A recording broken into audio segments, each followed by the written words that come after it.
this recording. And here we are, the last day of class, Art 480 Professional Portfolio, and we have the honor of Grace Guerrero to one of my star students, as everyone is, to present her reminiscings and her experience since she has graduated from Marymount and Professional Portfolio in 2000. Grace, are you there? It's a mute. Hello. Hello. Hi. Hi. Sorry, I haven't done Zoom in a little while. I'm a Google person now. So I'm going to share the screen here with you. Do you know how to get the screen? Yeah, I got it. Wait a minute. No, because I have to, oh, I got it. I haven't shared it yet. Okay. Hey, it's all yours. Congratulations on getting married. Thank you. Yeah, whenever you graduate, everything just happens. Everything changes. Everything changed for everybody in the last year. I moved to Philly. I had lived in New York for like 6 years. And, can you grab the screen? Yeah, one second.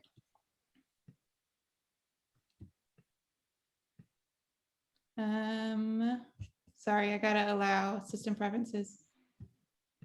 Then you get to be big. Yeah. And we get to be little.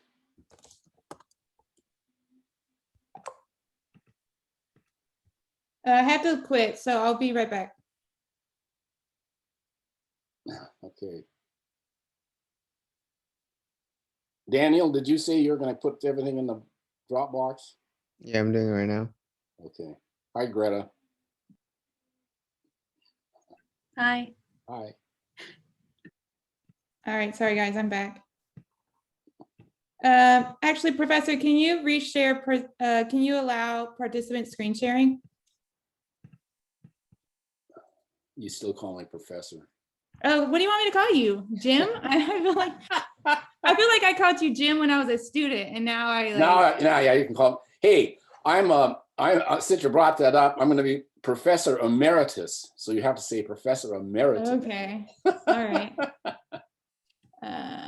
Okay. Can you see me or see my screen? Okay. So I made a little presentation. I'm going to try to get through it. I know we only have like 30 minutes. No, we have as much as you want, but tell us a little bit about yourself first. Get acquainted. Sure. Okay. My name is Grace. I was a graphic design student in Jim's class for 3 years. I was a transfer to Marymount, and I graduated in 2019. I was a gold key winner for graphic design. I didn't even know that was an honor that you could get, and then Jim surprised me like the day before graduation with it. So I didn't surprise you. So you got it from the school. Yeah, but you selected, don't you? I mean, you were like the only graphic design teacher. So okay. Oh, sorry guys. Anyway, I learned a lot from Jim in college, and I had previously worked at Apple throughout my college experience, so I already had like a working knowledge of like having a job, and that was really beneficial for me to getting a job later on. I know that not everyone has jobs in college, but that's the journey that I had. I have like a broken down presentation of what I'm going to talk about. First, I want to say that I'm a startup designer, so there's a lot of different routes that you can go with design. My brother works for Twitter, for example. He's an art director for Twitter, and that is not really a startup anymore. My sister we're all designers. It's annoying. I was the first one, and they all copy me. And they're older too. Anyway, my sister works for a studio. And so she's working with a lot of smaller companies or bigger companies, and she works on a project basis through her design studio. And then I work for startups. So startups are companies like younger companies that are kind of coming out of the ground, and generally they're much smaller teams than like my brother's Twitter company. And I'll talk more about that in a second. 1 second. Actually, here we go. Sorry, my presentation's a little bit out of. Okay. Here we go. So the first, nope. Sorry, guys. All right. The first job that I got outside of college was for a startup called Discover Night. I actually found them on Craigslist. I had been applying for jobs since even prior to graduation. I'd started like frantically, obsessively applying for jobs like April, May. But once I had finished my portfolio in this class that you guys are in now, I was much more equipped to actually go out there and get a job. I was really discouraged throughout all of summer because it just wasn't happening. I had done some interviews and a lot of them didn't work out. And then August came and I finally got a job with this company called Night. Basically, they are a beauty sleep care startup, and so they create like pillowcases, silk products, skin products, blah blah blah. And so I had really no idea what I was getting myself into.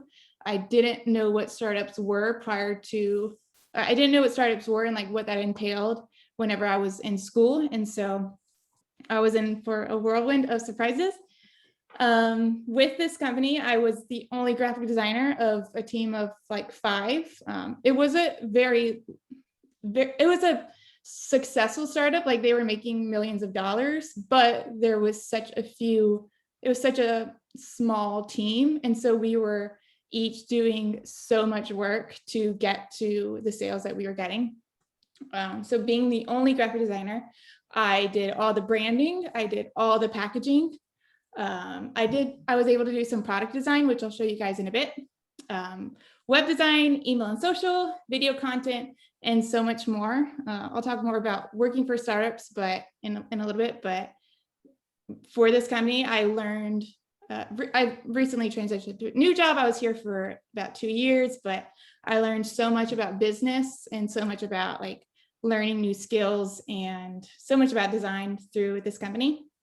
So I'm going to actually take you guys to my portfolio. This is not my portfolio that I applied with after school. I don't pay for that anymore because I have so many websites and it's just cost money to have so many. So this is my portfolio. I guess I can take you guys through some of it. I have a lot of people create their own logo on their portfolios. I don't know if you guys have a web portfolio yet. I'm sure, Professor, how are you like presenting the portfolios? Are they books like we did, or are they online? They're all online now. We're forced to be, everything's online. Okay, good. Yeah. And the critics are online. Yeah. So everything had to change. It Good. used to be, yeah. You'd make a portfolio book and then Right. that would be the lead. And then you'd have an auxiliary web presence. Well, that's reversed. Yeah. And so we didn't do any print per se because there's no printer. And in the future, you tell us, people need to have a print portfolio for the meeting itself, but they will, I expect everything is being reviewed online. You tell us. Yeah. I mean, all my interviews are online too. So whenever I was applying, I never brought my portfolio because it was huge. And I know like you did that in the past, but it just isn't that way anymore. Everything's online. Well, it's going to be a little different. You know, everything's changed in this last year, right? Yeah. We don't quite know what it's going to be like, but since I'm at the end of the line and you're at the beginning, what would you expect? Would you expect that that you apply, they look at your website, then they make a meeting, and should you bring in a portfolio with examples? Okay, so process is you apply, you already have a resume up, like a website up for them to stalk you, and they look at you and they either like your work or they don't. Hopefully they do. And a lot of times they won't even like look through. I mean, I don't have to go through all this, but like most of my clicks on my portfolio are up at the top.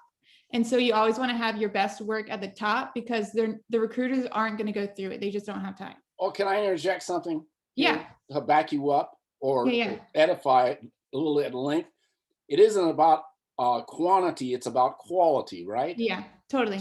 Because they're not going to go very deep into it. No. How many So you want to projects? have your like best work at the top, and you don't want to overkill it. Like you don't want like drawings that you did in high school. You don't want drawings unless there's like a separate section for, sorry, it depends on what you're doing. If you're an illustrator, then you can have sketches as like example to show some of your process, but you don't just want to have a like collage of all your drawings. They don't care. They want to have like, they want to know the process and how your illustrations fit into a specific product. Does that make sense? Yeah, but we didn't get to the. Oh, you're never going to bring in I really don't think you'll ever bring in a real portfolio again. In the future? No. When the pandemic is over and they have person-to-person meetings. Because you don't go through, so they're beyond, once you're in the interview, they're beyond really caring about what your work looks like. They know you're good. They want to know if you can fit with them and their brand. So it's all about just personal relationship now. The interview. I'd say so. All right. And Well, that's changed just in the last couple of years. Yeah, I mean, you may get different opinions, but from just applying for a bunch of other design jobs earlier this year, I had one interview where we like walked through my work, and that was all online. I mean, maybe just have it as a backup, but my work is constantly always changing. And so if I were to bring in like my whole portfolio, I'd be like showing things that I'd done like a long time ago. Well, you wouldn't do that. You'd go for the quality thing. You'd bring in a few things. Yeah.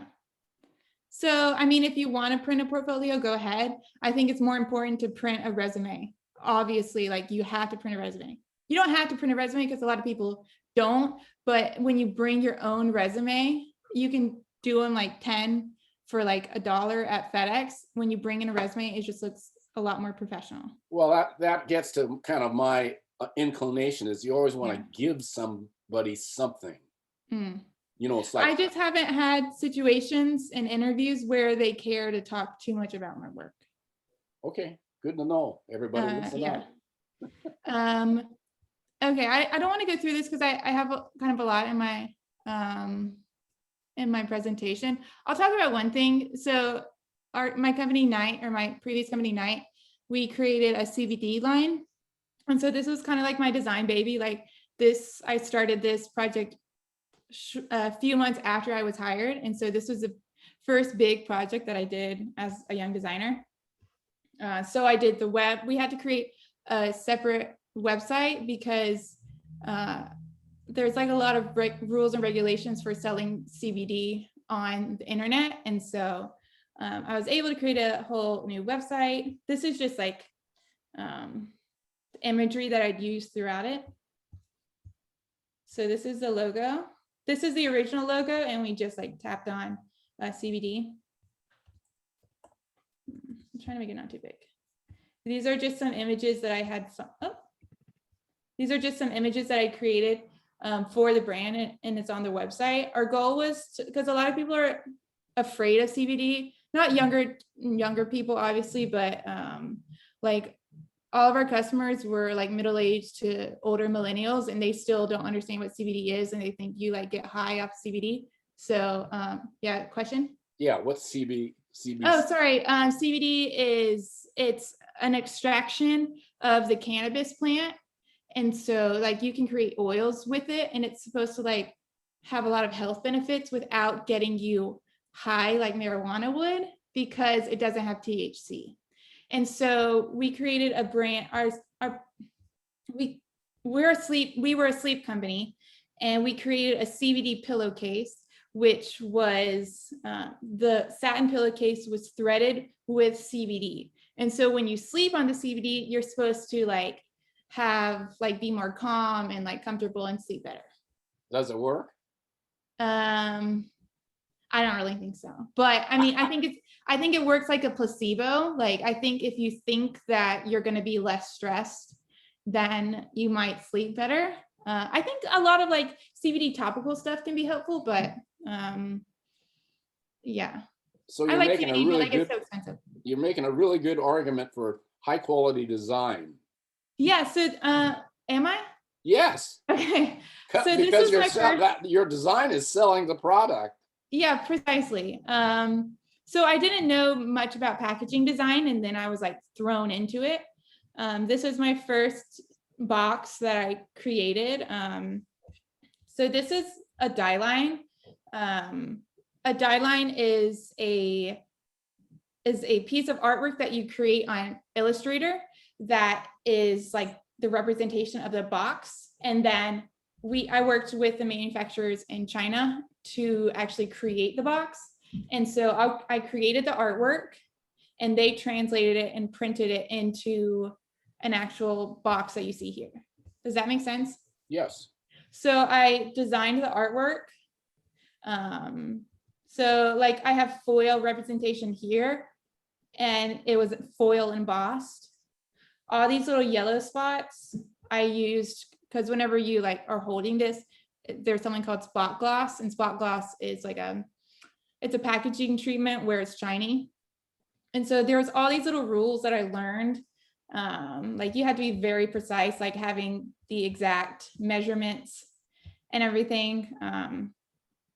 And this is a final product. I really liked packaging design. It was just a way for me to become an engineer. Like I designed how this box like is structured, and that was really fun for me.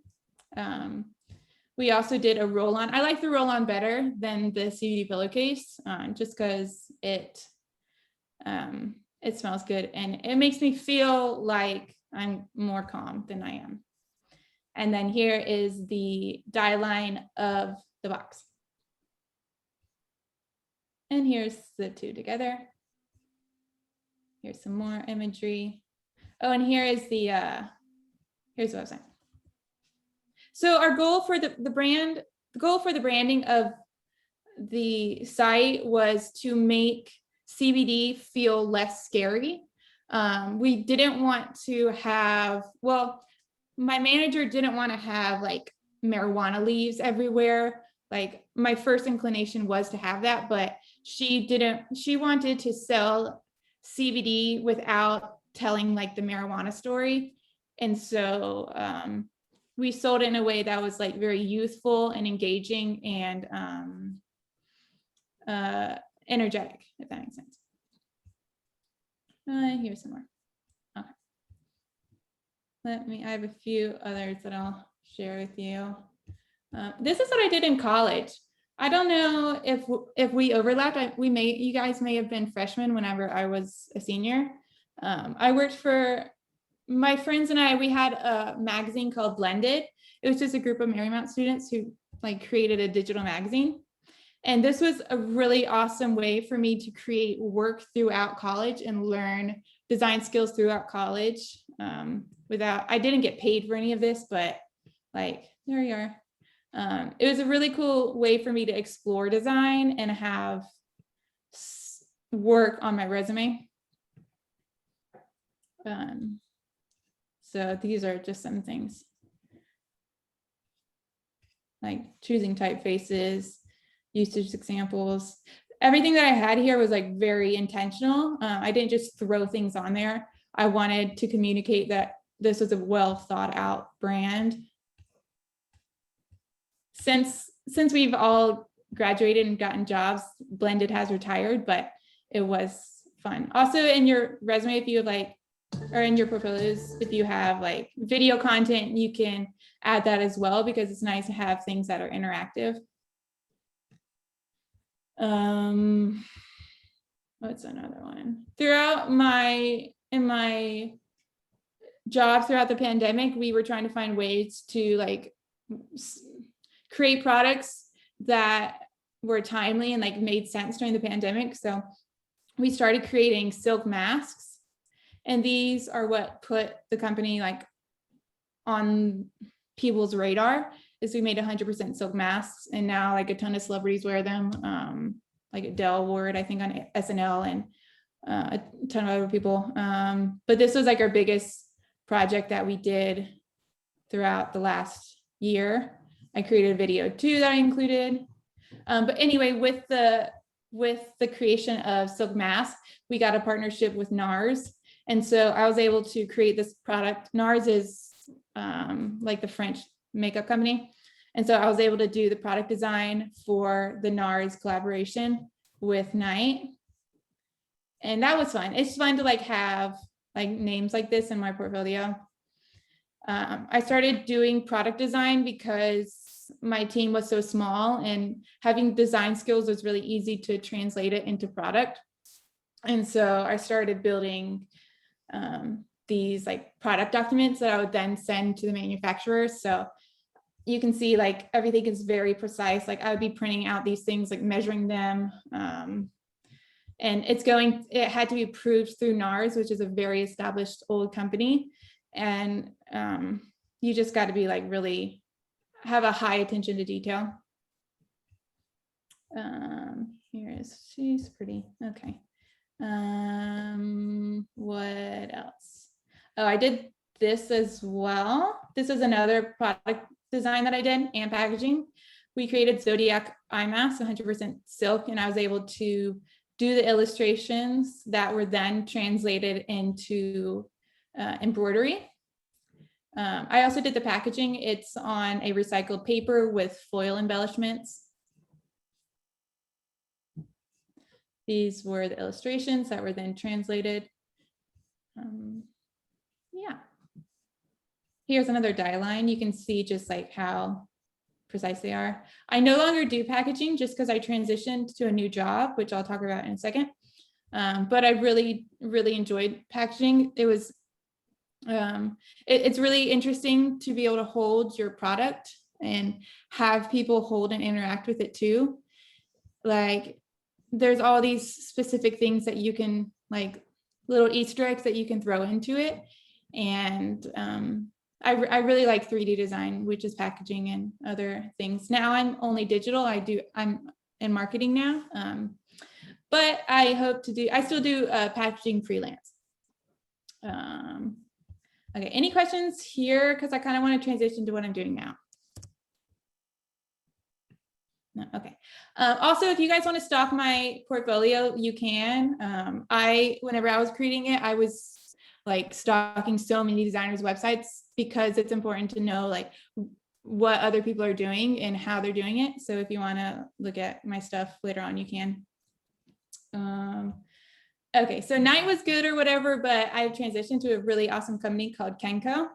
Kenco is a Portuguese company. They're based in Portugal, Lisbon, Portugal, but we have offices in New York. And this brand they are smoothie packets that become like smoothies with this bottle. And the goal of the brand is to give everyone their 5 servings of fruits and vegetables a day. So each Kenco packet counts as 1 serving. I'm plant-based and I've been plant-based for multiple years. And so I liked working for them, but Silk is not vegan and they use a ton of plastic, which I'm an environmentalist. I'm also like very into supporting the earth and like advocating for animal rights. And so they were great or whatever, but they didn't nourish my long-term goals, which is to work for somebody who's more ethical and cares more about the earth and cares about animals. So this company is 100% plant-based, and this looks like plastic, but it's actually plant fiber that's turned into, actually, here. It's not plastic, but it's like plant film and it's compostable, which is just really awesome to me. This company also ships carbon neutral, which I'm really passionate about. And they're still a startup, but they are a more established startup. So Night had about like 5 to 10 employees. Kenco has like 50 to 70. So Night, when I was doing absolutely every bit of design, here I'm more centralized into acquisition, email marketing, and social. So acquisition means advertising. So I'm designing, these are some ads that I did for social. So like Facebook ads, Instagram ads. I guess I can go through them. So Smoothies for perfectionists, we have like different, so what the smoothies are is here, I guess you can see. So there's like 1 apple, 1/8 lime, 1 banana, 1 zucchini, date, blah, blah, blah. So each of the smoothie packets like is jam-packed with fruits and vegetables. And so each of our ads kind of like go along with that story. One of our story points for the brand is to be it's like quick and easy for people to consume and like go along with their daily lives. This ad I did recently. Photoshop is like a really big skill, which I learned a lot in college, but I've developed a ton throughout my first year in the industry. These are real, but all of this is Photoshopped. And it's taking me less time now that I'm getting used to it, but Photoshop is a big skill to have because you can just do a lot of like more playful things. This ad is from a customer review that was like, it doesn't taste like shit.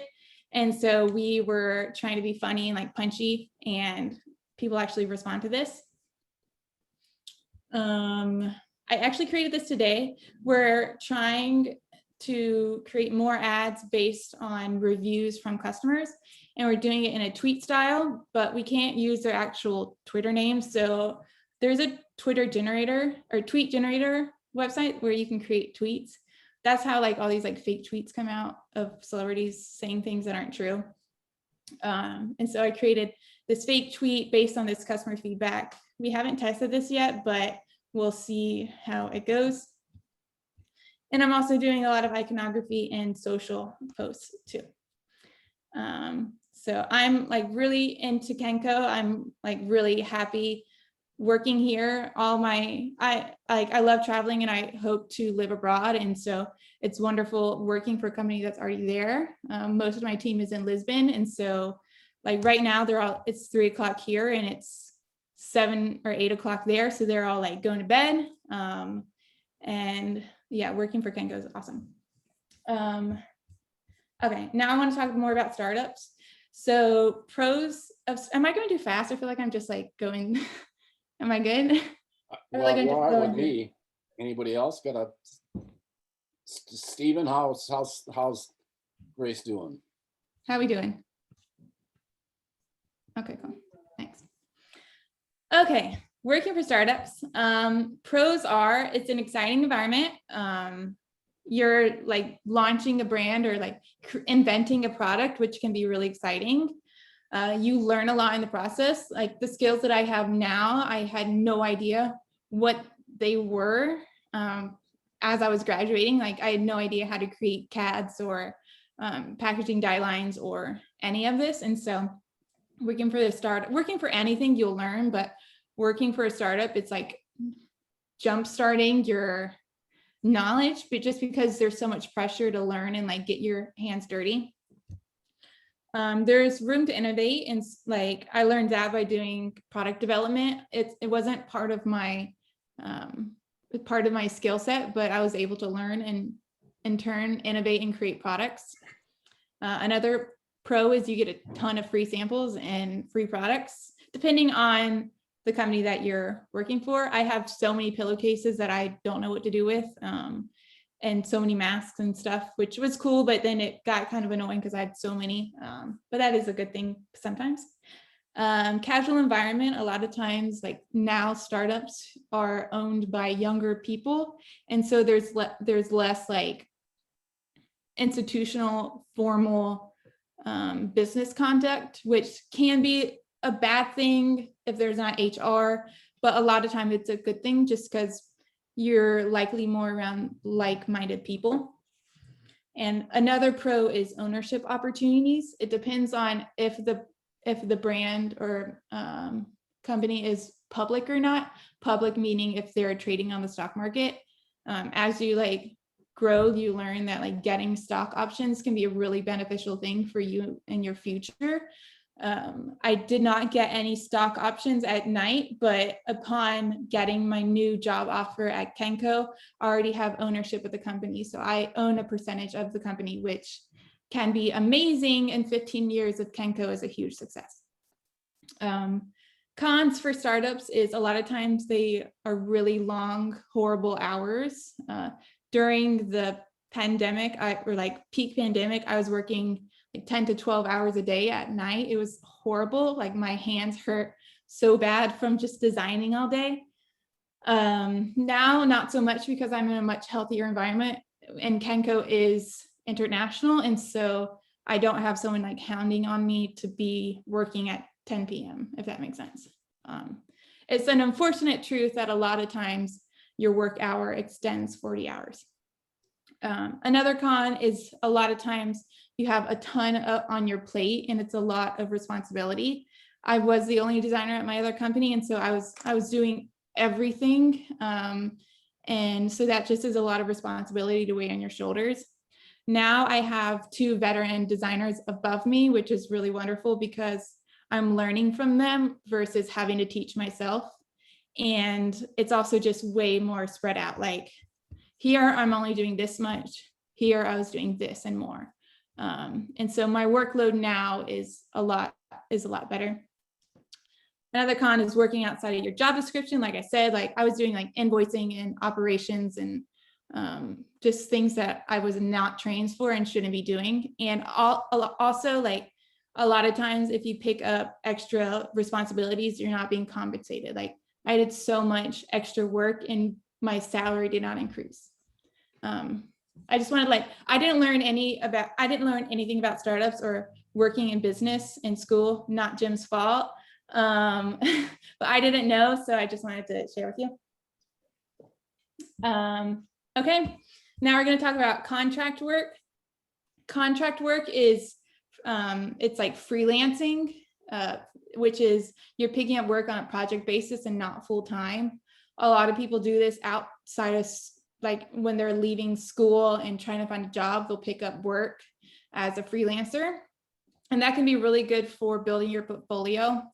Also, a lot of veteran designers will become freelancers once they've like worked in the field for like 15 years, they'll become contractors. And I'll share some pros. So good thing about contract work is you get to set your own rate. You choose how much you get paid. You also have a variety of brands. And hi, Jim.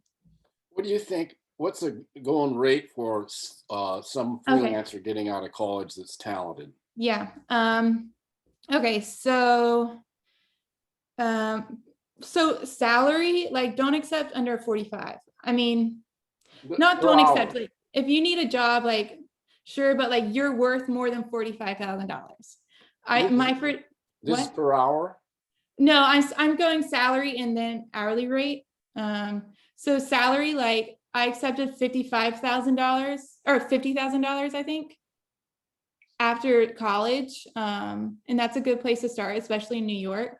You get paid higher in New York. I was just asking for a freelance hourly rate. I know, I'm getting there. Okay. Hourly rate, I mean, it depends. I would say like $50, or it depends on your project. Like sometimes you're paid by a project, like a logo, like you should charge $300 or more for a logo.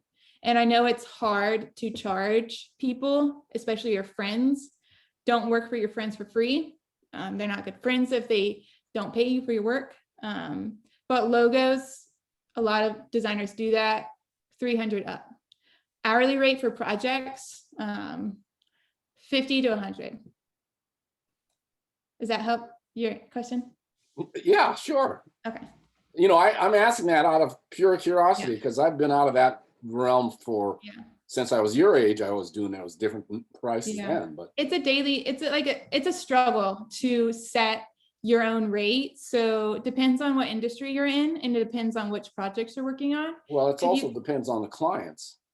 Yeah, it depends. You would get a high. You would if you're freelancing for a corporation, it'd be a higher rate than freelancing for a small business. For sure. I haven't freelanced for a big company, so I'm not the one to answer that. Google is your friend. Well, and also the Arts Guild book. Do you have that? Artists Guild? Graphic Arts Guild? Oh, no, I don't have that. You don't have that? I don't think so. That's one book that I used to wave around in class. Get this? Oh, no, I don't, sorry. Okay, anyway, they have rates of everything you're talking about is in that. Isn't that dated though? No, they redo it every year. Oh, okay, cool. So it's always Sure. updated. It's the graphic arts guild. It also Okay. has insurance. They offer insurance, and there's a job, opportunity thing. It's something Mhm. everybody that's getting started should look into. Okay, I will look into it. Yeah, well, it's just like it's like if you can't spell a word, you look in a dictionary. Well, this is the same kind of thing. It's a dictionary okay. for questions about designing, and it's not only designing; it covers the entire field of communications. Everybody, Well, I didn't know that, so thank you. thanks for bringing that up. Yeah. So yeah, contract work is great if you want to have a variety of projects, portfolio, like build things for a portfolio. If you can't land a full-time job, like don't just sit and not work, like find freelance work, because one, you can get paid for it and you can build experience for yourself. Oh, could I also say, do what you did, make something up and do it. Yeah. You can like You make did that fake in projects. school. Yeah. You made your own projects up. Right? Yeah, I did do that. Yeah, I do Yeah, that. I've been doing that my entire life. If you don't have projects that you're proud of for your portfolio, like come up with an idea or like find a brand that you're into and create a mock-up of, or create a project or product with that brand's guidelines. And it is great for learning skills as a designer, and it's also good for your resume. And could I also add that do something that has a purpose, but you think is fun? Because what you want to do in life is have fun with everything you do, right, Grace? Yeah, I agree. And so whatever you're going to do, ask yourself, am I having fun doing this? Yeah. And if you are, then you're going down the right road. Mm-hmm. That's true. You had fun in school, didn't you? I had fun in school. Yeah. I definitely did. Yeah. I liked school. I miss school. I want to go back to school. Not that I'm not going to right now. Well, right now you don't need to. You're right getting now a I lot don't of, need to. you're There's no really need. getting a lot of stuff going on without it. Yeah, I have too much going on to do that. Okay, lastly on the contract work, and then I'll show you some examples. If you don't have, like, if you want to rely on freelance work, good for you, but it is a lot of hustle. Like unless you have people that are coming to you, or you're on a website called Upwork, UPWORK. Upwork's a site where freelancers can go to like get jobs. Unless you're on there, then you're like constantly hustling to find more work, and you have to like set your own like time, which is good, but it can be a lot to deal with. Also, when you're freelancing, if you're working for smaller brands, they don't know how to work with a designer, and so they come to you with so many edits, and it's just really disorganized and frustrating. This is the worst thing that I have to deal with working with clients, is all the edits. Also, an important thing, it's taxes. If you have a W-2 working a 40-hour work week with a company, your taxes are likely already taken out of your paycheck. Freelance, they're not. And so if you make, I think it's over 15 grand, like you can fact check me if you want. If you make over 15 grand, your income is taxable. And so each time you get a paycheck, it might look like really fat and good, but it's because your taxes haven't been taken out. So when I was doing contract work, I was getting really awesome checks, but I had to take out 30% of my income and save it for tax season. So otherwise, if I hadn't done that, I would be owing thousands and thousands of dollars.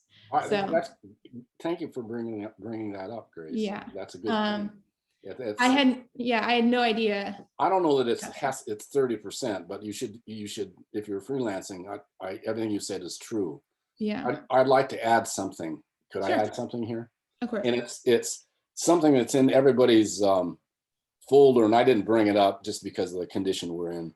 And it addresses what Grace is talking about, which is that you have, when you're getting a client that really hasn't worked with a small client, that hasn't worked with designers, they'll run you ragged, and you have to set up parameters, and you do that by working up a very friendly looking contract. And this exists. I just did not get to it this semester. because I didn't. Where you set up phases, and the meeting is free. The first phase is a presentation, so you have something like 3 phases with a review and a final approval, and then on the final approval, if you get past phase number, whatever phases that you line up, 3 phases, 4 phases, if you go past that, then you charge, and you put this in the contract at an hourly rate, because Yeah. they'll run you right out of time.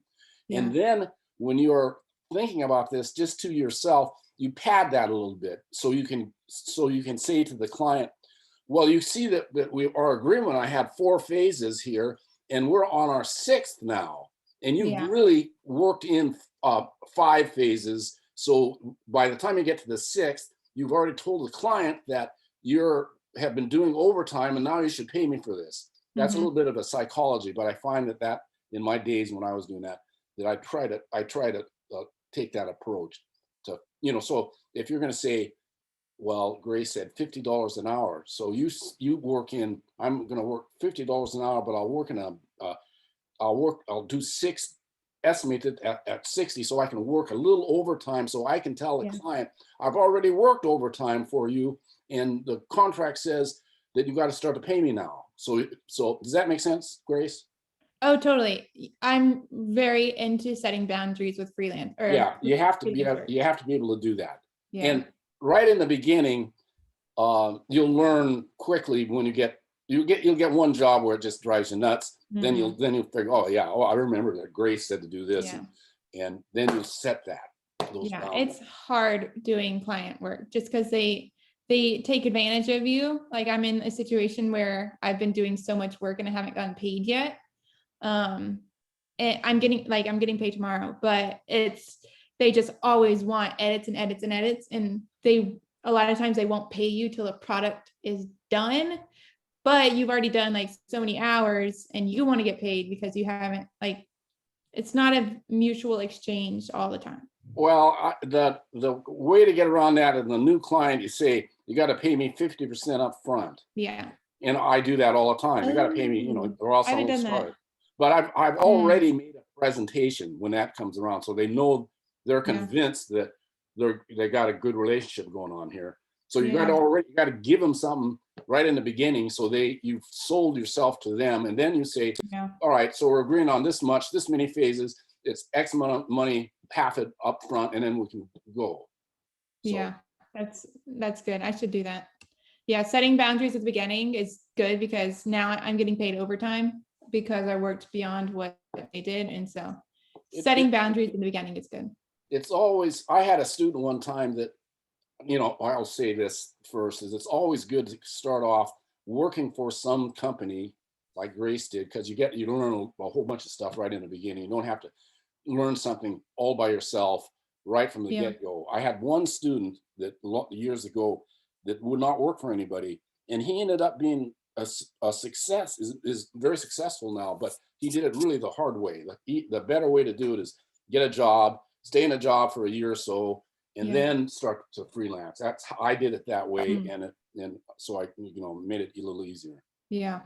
But it also, like, working for somebody gives you opportunity to learn from other people. Yeah. And get industry knowledge, because otherwise, if you just go straight freelance, you don't know what the business world looks like. No, but that book I just mentioned will help you out. Okay, good to know.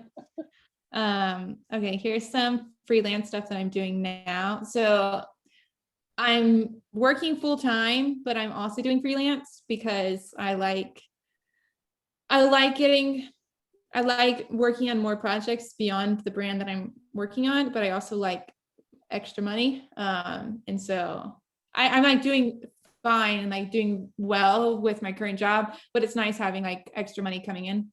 And so this is a brand called Veracity. They are a skincare company that's launching this summer, and they their whole brand is giving you skincare tailored to your hormones. And so they give you purchase a hormone testing kit. They test your hormones and figure out what's going on in your body, and then pair you with skincare. If you don't know, your skin and what's going on with your skin has a lot to do with your hormones and blah, blah, blah. And so I've been doing packaging and iconography. I developed this this iconography set for their website and their packaging. And this is just one product that I worked on, but I'm working on like a set of like 6 different product packaging. And so this is just one thing that I've been working on. Here's another. This is actually my husband's company. We've been working on this for like too long, but we finally just launched recently. He's Argentine, and I don't know if you're familiar with yerba mate. Yerba mate it's like a tea made from a plant in like a yerba plant in South America, and it's a huge part of South American culture is to have like your mate in the morning. And so he's very passionate about it and wanted to create his own brand. Abrazo means hug in Spanish, and in their culture, they say like un abrazo, like seeing each other or like saying goodbye. And so our brand Abrazo is like a hug in your morning, if that makes sense. So for this brand, he's like very lucky, I say, because he got all this work for free from me just because I love him. But so I did the branding, packaging, iconography, web design, social, print and collateral for this brand. These are the labels that I created for the mate. They look like this. We have 4 flavors. And this is just an example of skills that I learned at night, my first startup. Like I would have had no idea how to do this before working at night. And so with the skills that I learned working for a small business, I was able to create my own, like it's not my company, it's my husband's, but I was able to create it. I'm like really into regulations and like getting all the information correctly to get through customs. You'll learn that if you ever work in packaging or for a business. So I created like UPCs, all this language is compliant through customs. He doesn't care about that, but I'm like very into it. And yeah, this is our mate company. You can follow us if you want to. And this has just been a fun project to work on, and I'm excited about it. Okay, now now I just have some like tips about applying for jobs and getting a job. Is that okay? Okay, good. Okay, so portfolio and resume. You saw my portfolio. So a few tips I have for when you're applying for a brand is to brand yourself. It's nice to have like typography or font choices for yourself. So like even this font that you see here is the same that you see in my portfolio and on my resume. Same with the color palette. It's nice to just be consistent throughout all channels that employer might find you. Don't be afraid to have fun. So there's some specific things that you can do like on your about page to like show a little bit about your personality. A lot of times people are afraid to be creative with their storytelling of themselves. And so it's like really bringing straightforward. And so if you want to stand out a little bit with employers, like just like give them something like, let me see, like I have like a fun facts thing on my about page, and it's like my favorite movie, my favorite music, what I like. And like I was nervous about this one because a lot of people aren't into astrology, but I did it just to like have people like know a little bit about my personality. This is about as fun as I'd go. Whenever I had graduated Marymount, Jim might remember I'm still into aliens, but I was like very into aliens, and I had like a UFO animation on my resume or on my portfolio, and it was really fun. But now I'm just like a little bit more mature, so I don't have that. But don't be afraid to be fun, but don't overdo it. I'd recommend a lot of people, like if you Google like resume design, like they'll have all the icons and like levers of how skilled you are at stuff. Like I did all that, but then I learned that that stuff isn't needed. And designing your resume is really important because you want it to look good, but you also don't want it to be overwhelming and overcompensating for the information on your resume. So clean design is important. Always include a photo on your resume. It sucks, but people care about what you look like and if you like look professional. Otherwise, they're going to stalk your LinkedIn. So yeah. Also include a cover letter. A lot of times when you're applying, I saw this a lot recently when I was applying for jobs, is they required you to include a cover letter. And so I was applying like 50 plus jobs. And so I created a template where I had like my cover letter, and then I like all about me and my skills. And then the first paragraph was saying why I wanted to work for the specific company. And so if you already have a template, it's a lot easier to just apply quicker. This is just a quick look at what my resume looks like after graduation versus what it looked like a couple months ago when I was applying. It's still like very clean. I did include a photo, changed my color palette, but I like broke up all my skill sets and like things that I was competent in, just so that the jobs that I was applying for, they could understand like my entire skill set. And it's less like here I have like branding, typography, all that stuff. But here I'm like, oops. Here I'm like showing more than telling, if that makes sense. Okay, getting a job. Here's a few resources that I did for finding job listings. Angel List is where I got, you guys should write it down if you're into startups or tech. This is where I got my most recent job at Kenko. Angel List, it's kind of, it's not exclusive, but it feels exclusive. It's a site where tech companies and startups like list jobs, and you can see a lot of information on like how successful the company is, what round of funding they're in. And to me, someone who's very passionate about the environment and wants to be in a specific niche, which is plant-based, environmental, blah, blah, blah. I was able to find that here. So you can find like startups up to like Snapchat. Like Snapchat's still considered a startup. So very small to very large. Craigslist is how I got my first job at night. I had been applying everywhere on like LinkedIn and stuff and had not much luck, but there is luck to be found in Craigslist.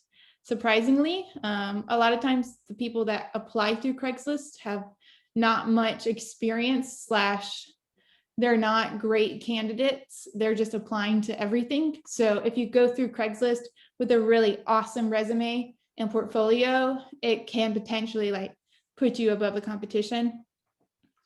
LinkedIn, generally I wouldn't like recommend LinkedIn just because everyone uses LinkedIn to find jobs, but I did get like pretty far in an interview process with a company. I ended up turning them down, but there is hope for LinkedIn.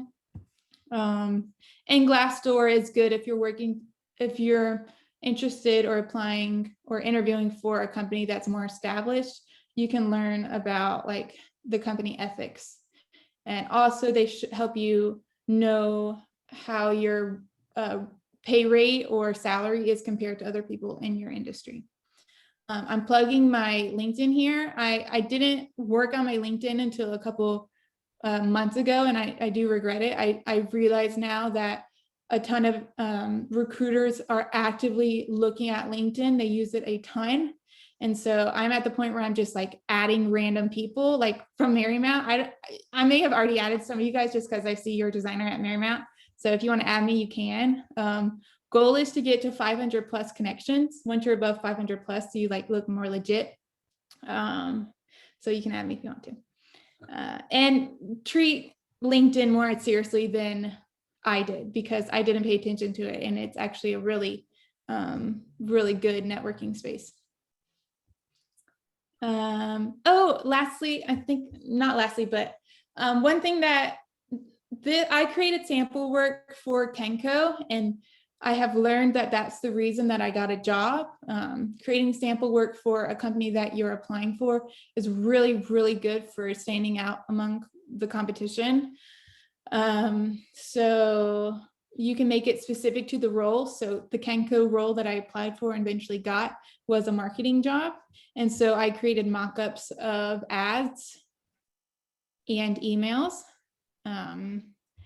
And up at the top, I explained my design decisions. So I said, like, from looking at your brand, like I didn't understand, or I saw all these opportunities to be better, blah, blah, blah. And doing this eventually like got me the job. It also got my brother a job at Twitter. He did the same thing, and he was like, his first job, it was really annoying, but his first job out of college was at Twitter, and he's been there for multiple years. Just one tip, if you're going to do this, I recommend being as close to the brand as possible. And a lot of that is by using their type and their typography. And so if you want to like export pages from their website, you can import the PDF that you exported to Illustrator, and you can find the fonts that they're using. And so I had no idea what font they were using, but by doing that, I was able to identify the font and therefore create more compelling, more intentional designs, if that makes sense. And I got this email last week, and it just made me really happy. This is my manager, and she said, by the way, that admission you made was your green card to Kenko. It was amazing, and specifically not by knowing all the rules we use inside Kenko, keep up the good work. And so I included this just to like give you backup proof that like doing this is really, really, really good. This is a pretty good story. I don't quite understand it.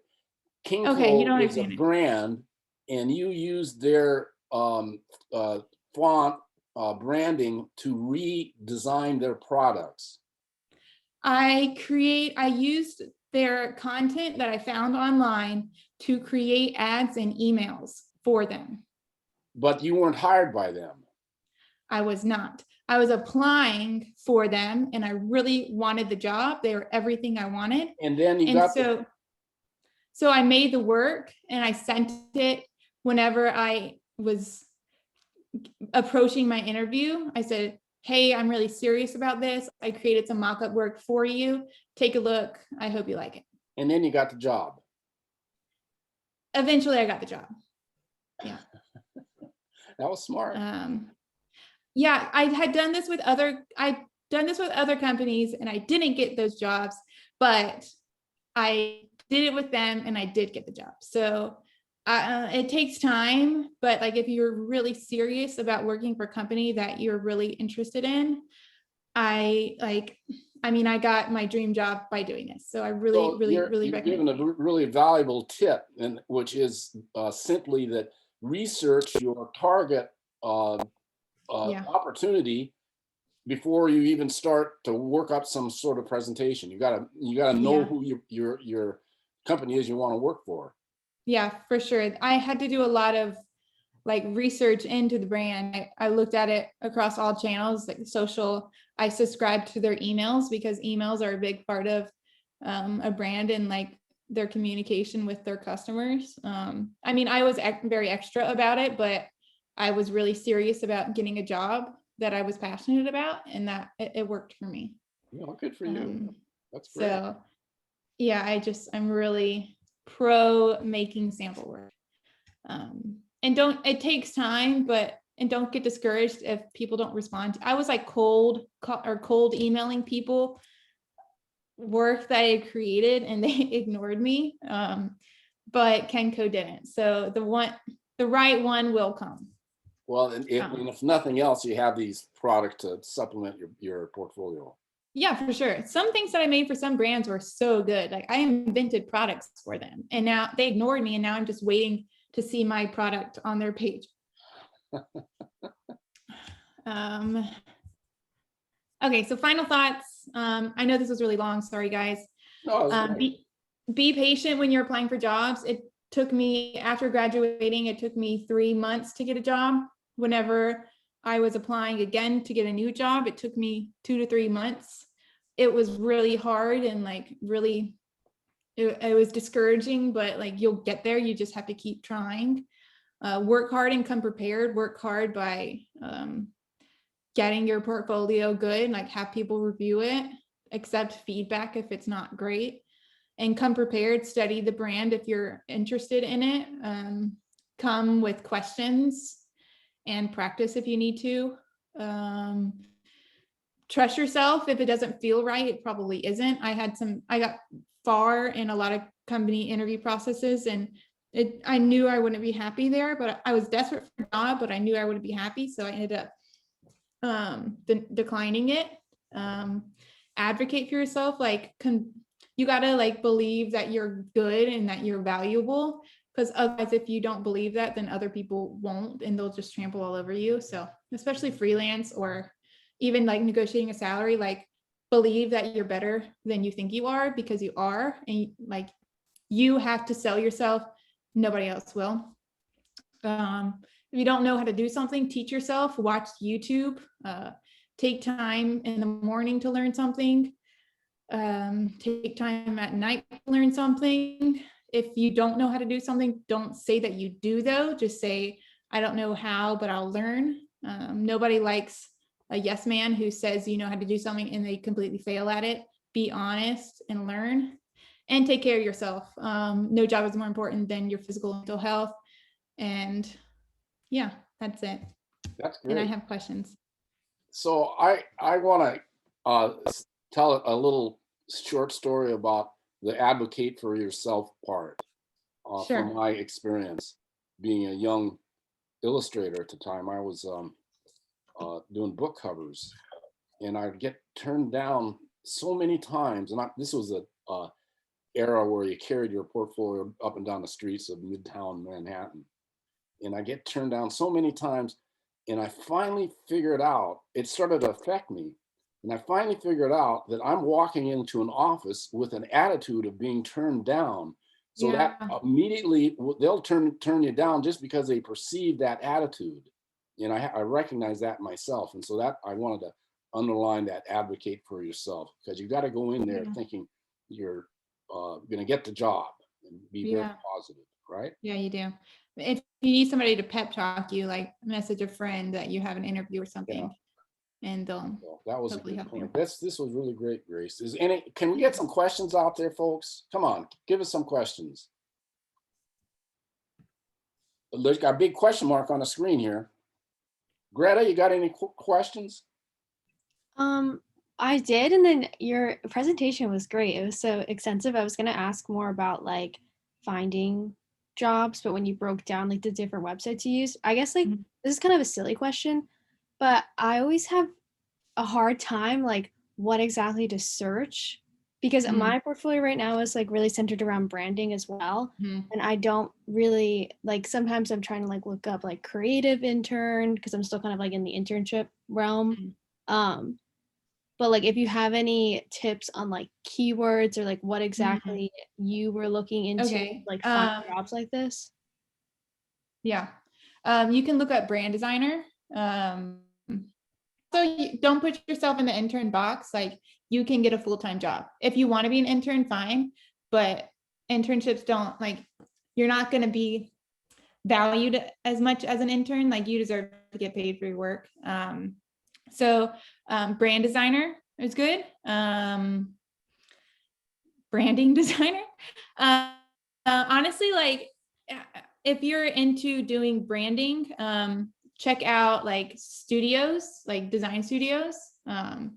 They work for companies, or yeah, they design things for companies. And so a lot of that is branding, establishing like logos, fonts, color palettes, brand identity. That's what my sister does. And then also startups. So it's less like finding a brand, a role that's called branding, and more like knowing what companies to apply for that will entail that job.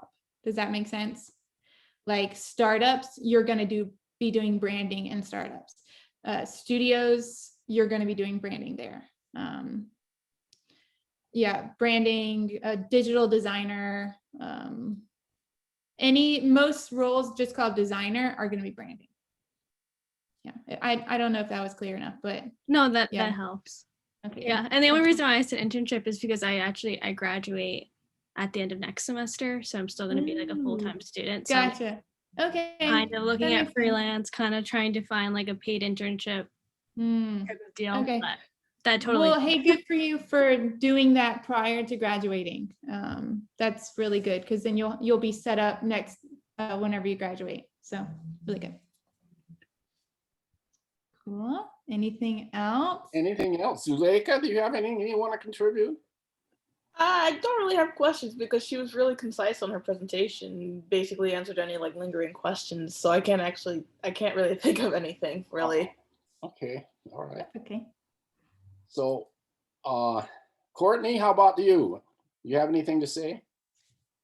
I mean, it was a great presentation, and I feel so much more knowledgeable now about going into like the job market. But I guess because I'm a photographer and not really a designer, Yeah. I guess my question would be like, when I go to like LinkedIn or like any of those job sites, should I be like applying under like a certain focus in photography? Like if I'm going for like a company, let's say, should I like bring up the fact that I'm not a designer? Because, you know, I'm not, but I definitely can do like image stuff. So I don't know. It's kind of a weird question. Yeah, no, it's not weird. So my company Kenko, they have a design team. They have a photo team. Like there's brand, if you're in a good company, they will have entire photo teams to create images for their brands. That might be called image retoucher. So image retoucher, you'll probably be doing shooting photography, but also doing a lot of Photoshop retouching. There are a lot of jobs for that actually. A photo specialist is something that you could look up. Image specialist. I wouldn't sell yourself as not being a designer. Say you're a photographer with design skills. Okay, yeah, that sounds really good. Thank you. Because then your value is higher. Otherwise, it's like I'm not a designer, but I can design. Say you're a photographer with design skills. Okay, that's perfect. Thank you so much. Also, I'm not a photographer, but I did like startups. Like I shot all my product photography. It was a mess and like it could have been better, but photos, intersectional design skills, intersectional creative skills are really wonderful to have. Animation, photography, typography, blah, blah, blah, video, all of it. Okay, anything else? I like these questions. These are fun. Well, we got another question out there. I called on well, I don't know if I got everybody, but everybody that was related to your presentation. We have some unrelated illustrators out there. Sydney, what do you think? Got anything to offer?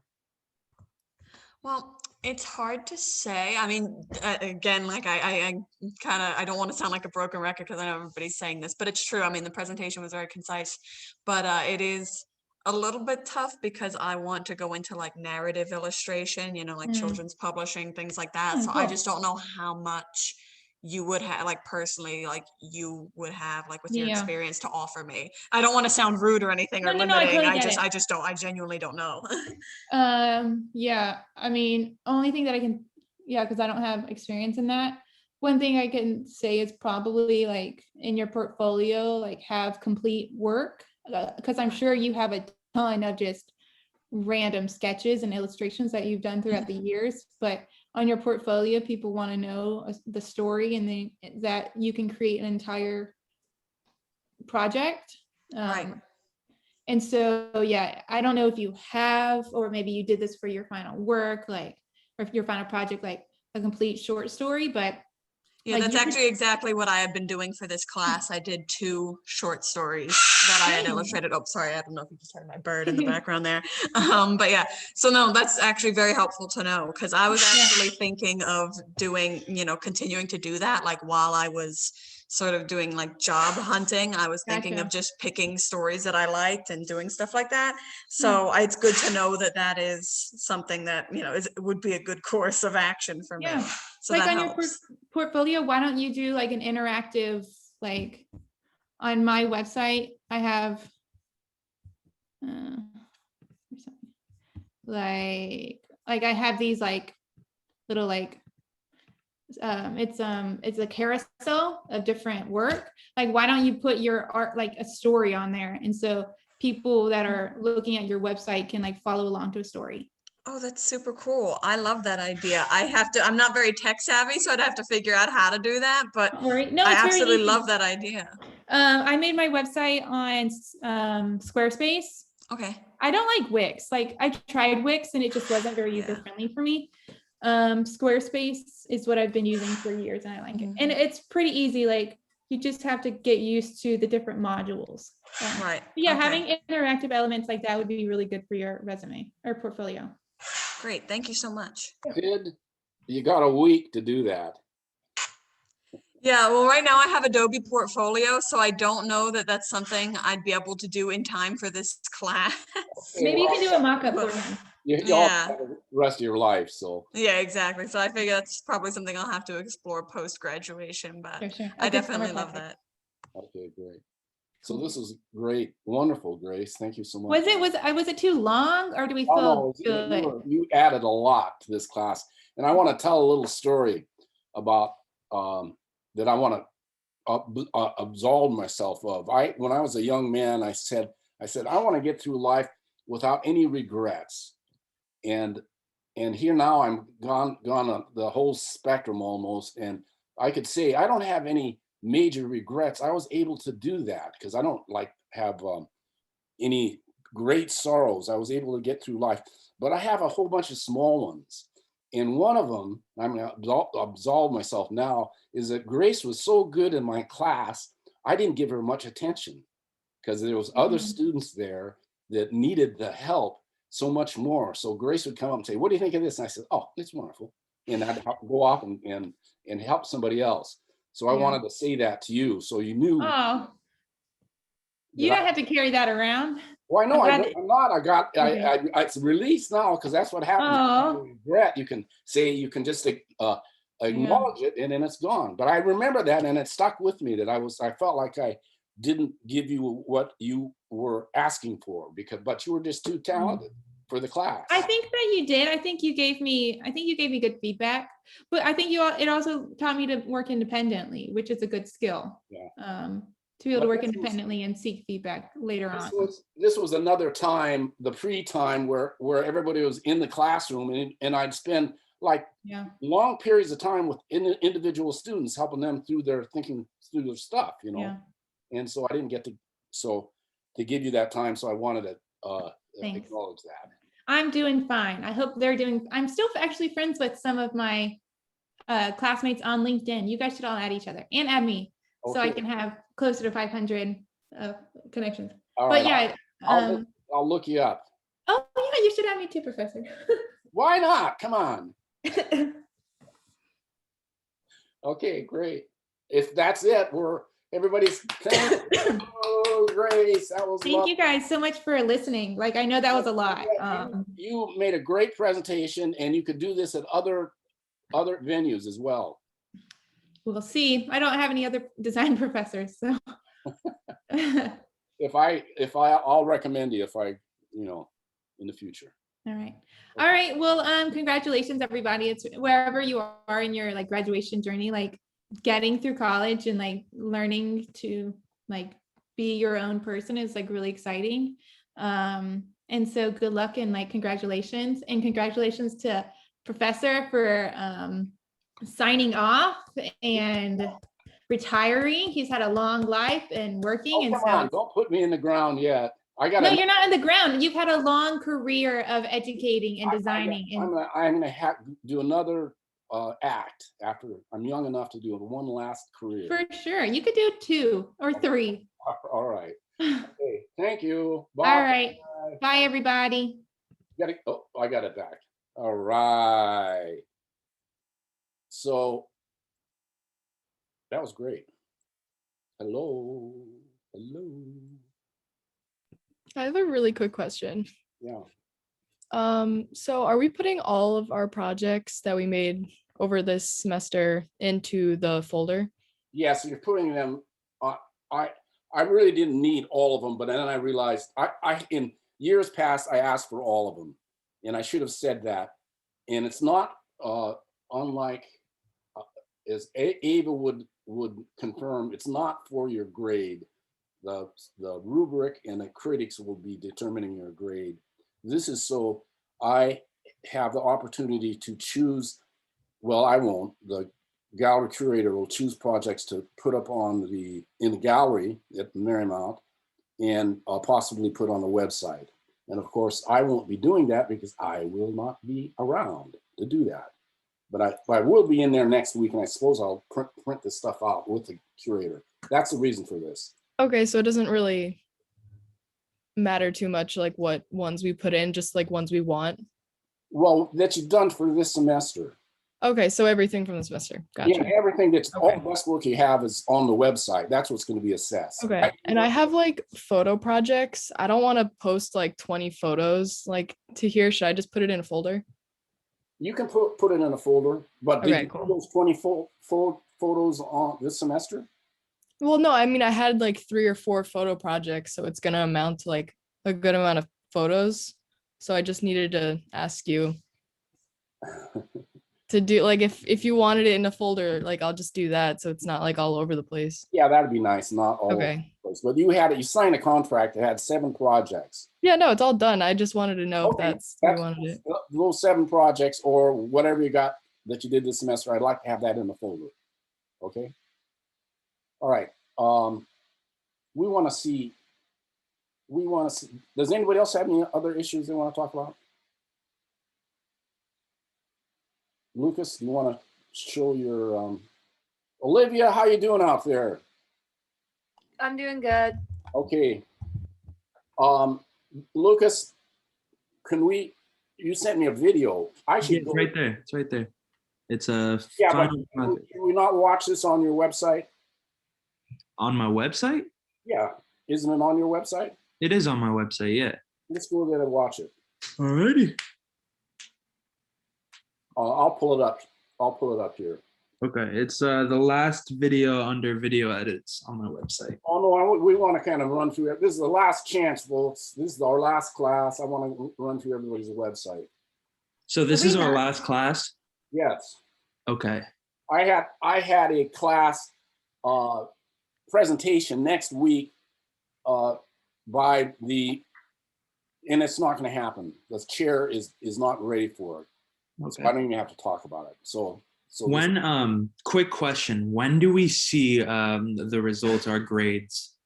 well, I sent out an email, I sent out the rubric, and they're gonna send it back no later than the 20th of May. So you should get the results by in a couple days after that, say around May 23rd.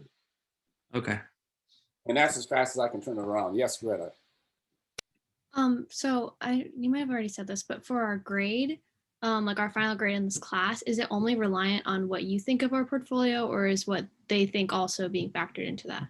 It's relying mostly on what they think of it. Okay. And if I think that they're way off, I'm going to weigh in and put my judgment on it. But the idea of professional portfolio is to get a professional's critic that's outside of this kind of little room that we've been in to get another eye, 4 different eyes besides my own. So they'll give you a grade that is from another perspective. Yes, Ava, what do you have to say? Yeah, I had 2 questions. One, so our grades are coming in after we graduate. For those of us who are graduating, how does that work in terms of like, do our grades need to actually be in sooner since we're graduating? I don't really know. When do you graduate? We graduate May 21st, Friday. 21st. Well, you're not going to get your grades because the grades aren't due for, I could look it up, but it's, all the professors have a deadline for the grades to be submitted, and it's after you graduate. So you will not know your grades before you graduate. Okay, cool. I just didn't know. I knew that was in previous years, but I didn't know if, since we're like graduating seniors, if that date was different. But okay, cool. Do you want to know the date that? It's not too important. It's okay. Don't go crazy. All right. Well, I'd have to go to my email and look it up, and it'll tell, because I will have submitted my grades well before the deadline of the admissions. Gotcha. But I got to get this. I got to get the rubric back, and I have to give you guys the capability of working up to the 17th, because that's the last day of class. I just have one more question. Yeah, sure. So you said today is our last class, so we're not meeting at all next week?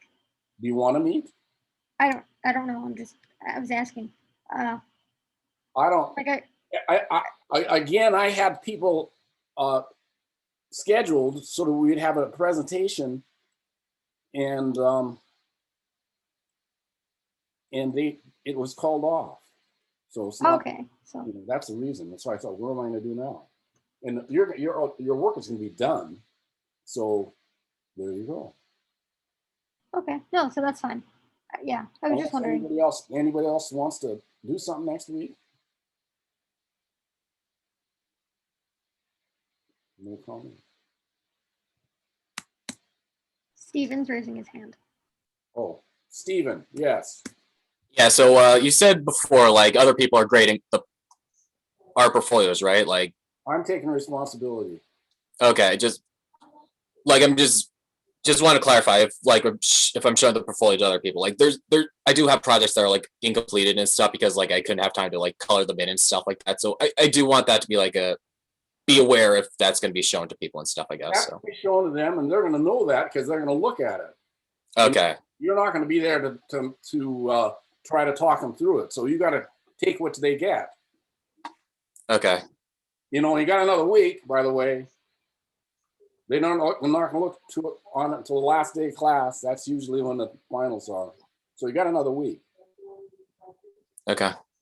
But you gotta kind of own up to what you did. You know what I'm saying? And this is not the end of the world. It's just the end of your college career. Right? Okay. Lucas. Mm-hmm. Anything else? Oh, wait a minute.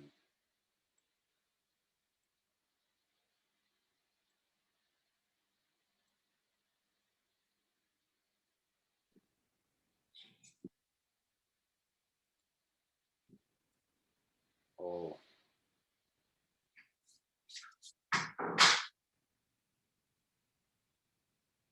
Okay, here we are with Lucas's.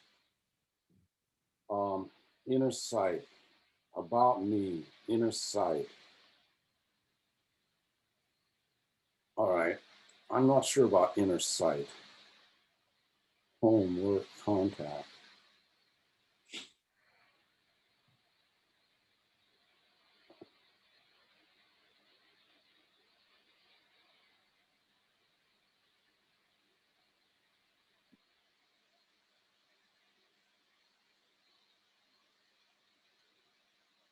Why do you have this going on? Why don't you just have the videos, Lucas? What? Have what going on?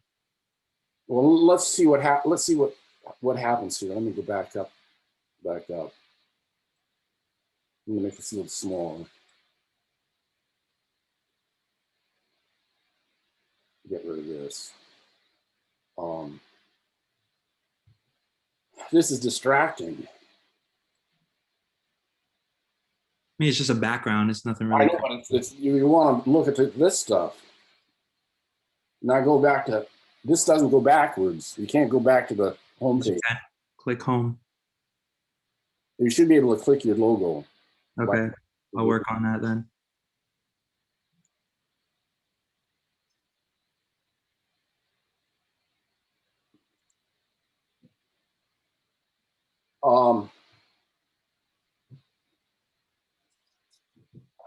could you, I'm trying to get rid of the click, which is this click.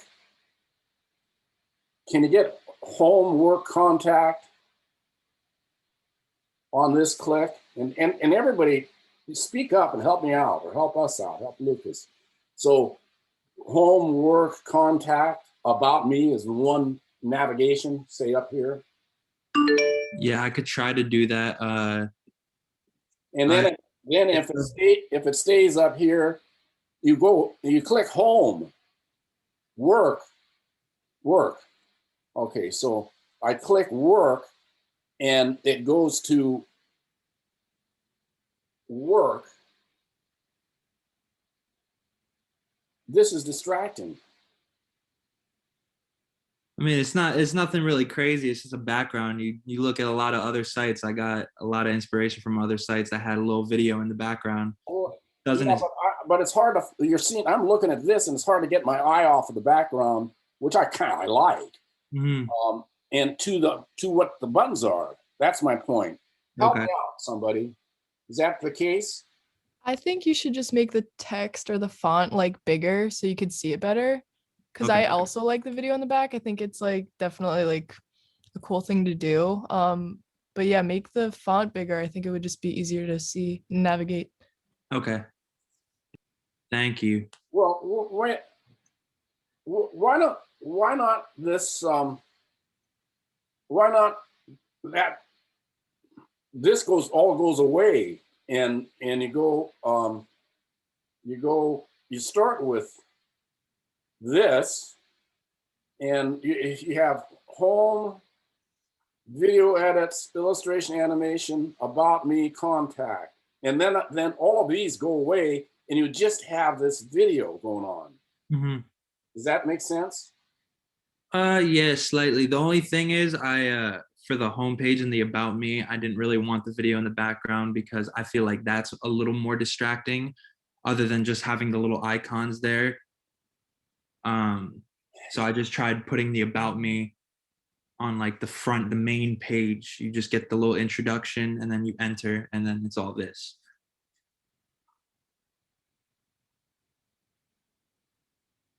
Because originally I had the video, the background there. That doesn't work. Not the about me. Yeah. Okay. One of the things they're grading everybody on is on how your navigation on our website, how easy it is to navigate. Okay. I would get rid of this front page. All right. This about me is right here. That could be a link, or it could be. So then rather than a home page, I should just have an about, the work page should be the main page. Then I have an about me page, then a contact page. Yeah, the work, this, you don't even have to have work. You have video edits, illustration, animation, album covers. Okay. Contact. Okay. You could have it you could change that navigation so this. Mm-hmm. Oh, Greta, what do you think Lucas should do here, please? I don't know. I like the vid. Maybe. Do you mean about like the front page, then going to this page? Well, I'm suggesting get rid of the front page and just start with this. Yeah, maybe like put the about like above those three icons. Okay. Like just include it all in the same thing. I suggest you get rid of these three icons and just make it simpler. Have a video edits, illustration, animation, just the text where the work is. So you don't have to go to work. Yeah. Go ahead. Oh no. Yeah, that works too. I had this same issue before. Okay. Where I had to make it more simple. Simpler. You're trying to do too many things. This is due by Monday, or when is this Monday. due? Monday? Okay. Yeah. I hit on work. It doesn't do anything. Well, work is that page that you're on. Work is that page you're on. All right. So let's look. Inner site.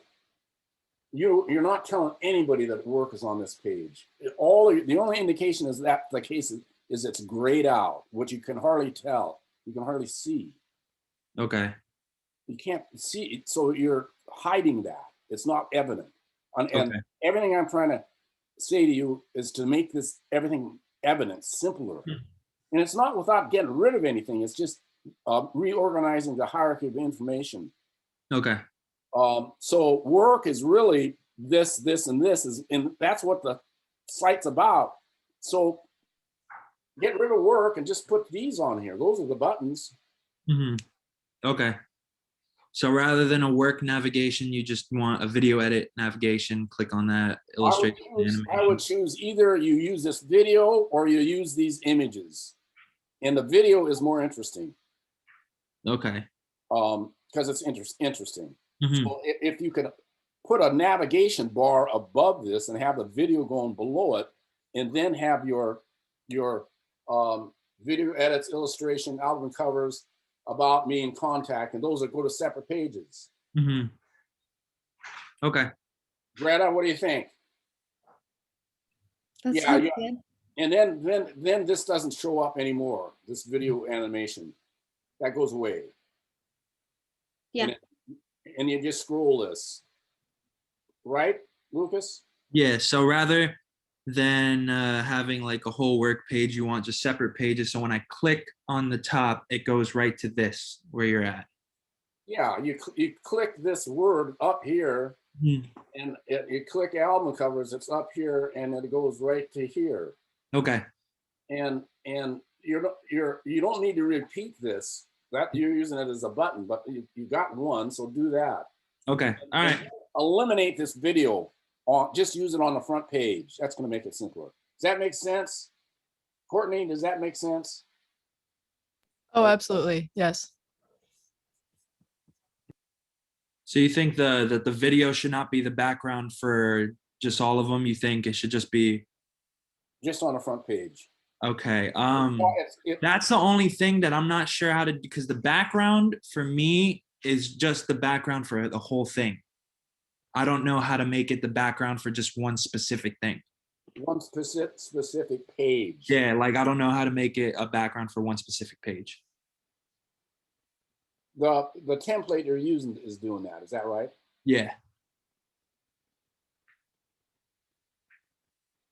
You're making this a video. I got a question to ask you myself. This is a video loop. How did you do that? Just a short video, and I uploaded it, and it just loops it. Uploaded it to your page? Yeah, to the page. It has a background option. You could pick a photo or a video. So I edited down. It has a loop option then. Yeah. That was like I'm struggling with doing a loop, so I wanted to ask that. So it's the device that's doing it for you. Okay. And you can't change that loop option. You can't change that. So.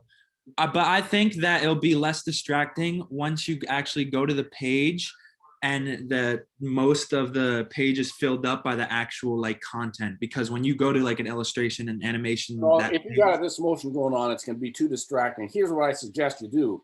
You go and you put a background that is static, then put a window in that background that goes like my cursor's going, and then bring that video into a frame. Okay. I could just mess around with it one of these days in the week. See what I can do. You understand what I'm saying? Yeah. This is not the background anymore. It's in a frame that's on top of the background. Okay.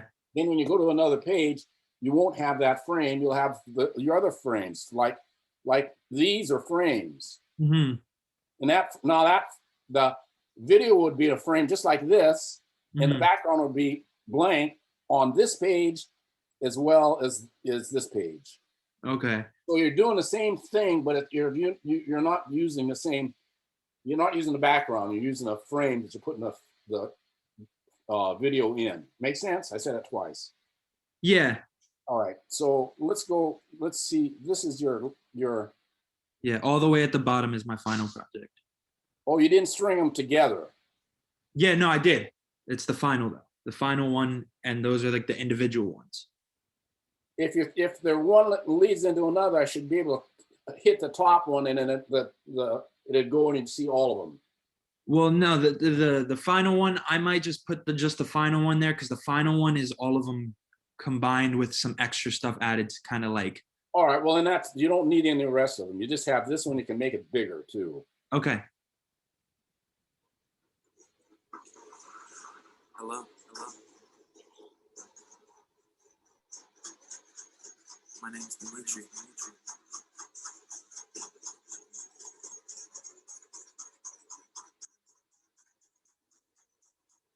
And I welcome you.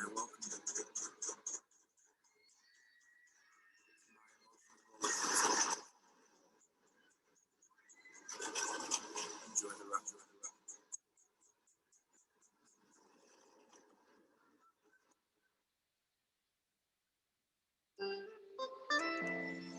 Do you mind just throwing it in full screen real quick? Oh yes, well that is, yeah. That wasn't intuitive, Lucas, because I didn't do it.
I wanted to be like Mike.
Hello.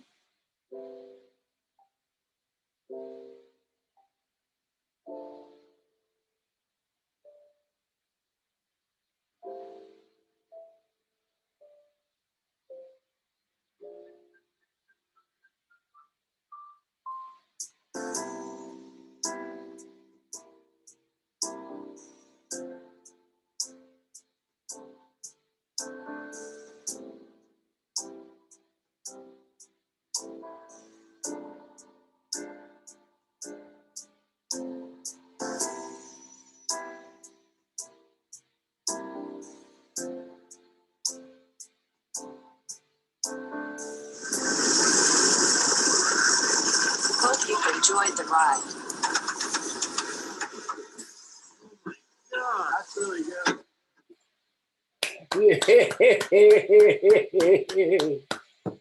Hey, that's really good. So that, Lucas, should be full frame right from the get-go. Yeah. I would suggest that it be, see this video that's behind it? Mhm. That video is gonna be in a frame, and when you get to this, it's full frame, so you don't have to, you're not gonna be there to say, make it bigger, right? Yeah. And then get rid of the rest of these edits because they're just confusing. Yeah. Okay, great. Anything else? No. All right. So, timeline animations, that's what I left off. All right, so here, let me go, where am I going here? I'll go from the bottom back up. Courtney, Yes. here's your web page. Yeah, no, remember we changed it.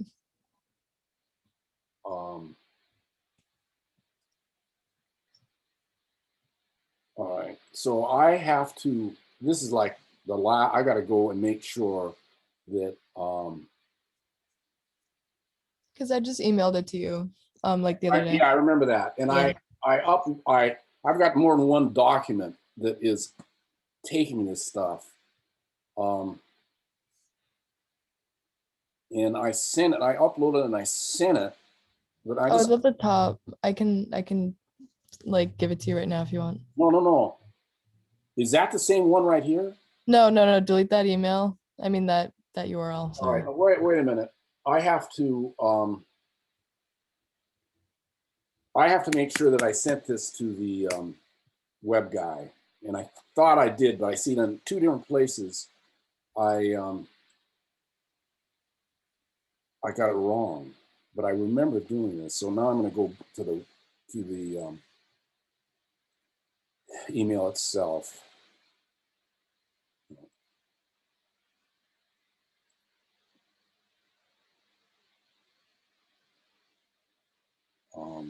So bear with me. This is very important.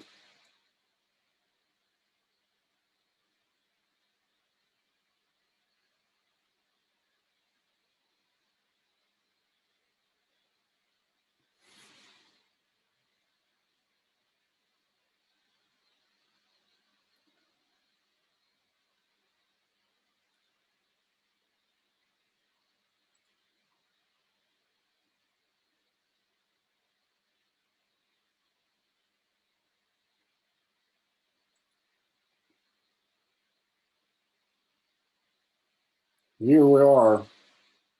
It's live.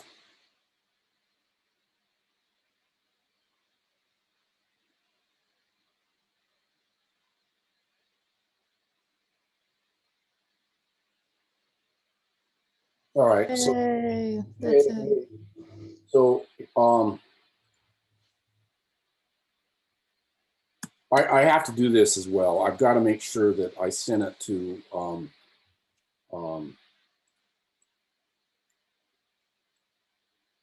because if I don't do this, this is like this is the most important thing to do. This is the rubric.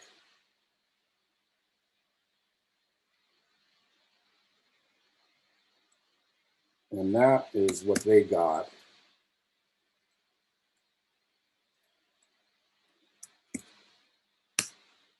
Okay, works.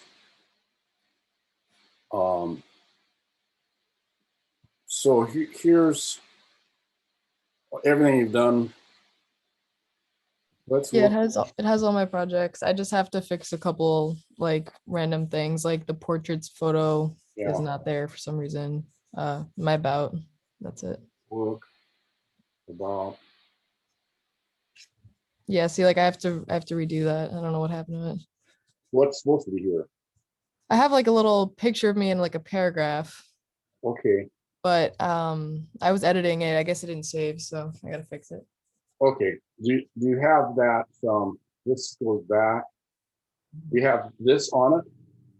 Yeah, that's just like a little, that's not really the about me. It's just like a short. Okay. The about is another text like this. Yeah, yeah. Statement. Okay, great. Clean, simple, lovely. Why don't those get bigger? Can you make those get bigger? I'm sorry, what? Can you make these enlarged? I think you can click on them. They're not working. No. Okay, then I think it's yeah. You can't make them larger. You I can can't- fix that though. Well, maybe you can. Yeah, I think I can. Okay, well, look into it. Sure.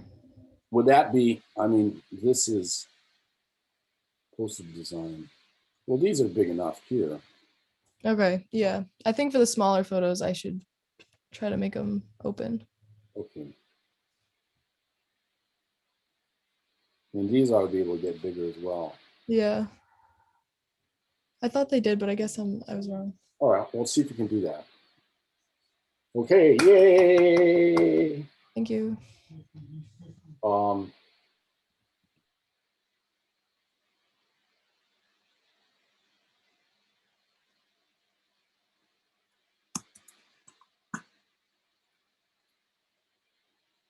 Steven. Uh-oh.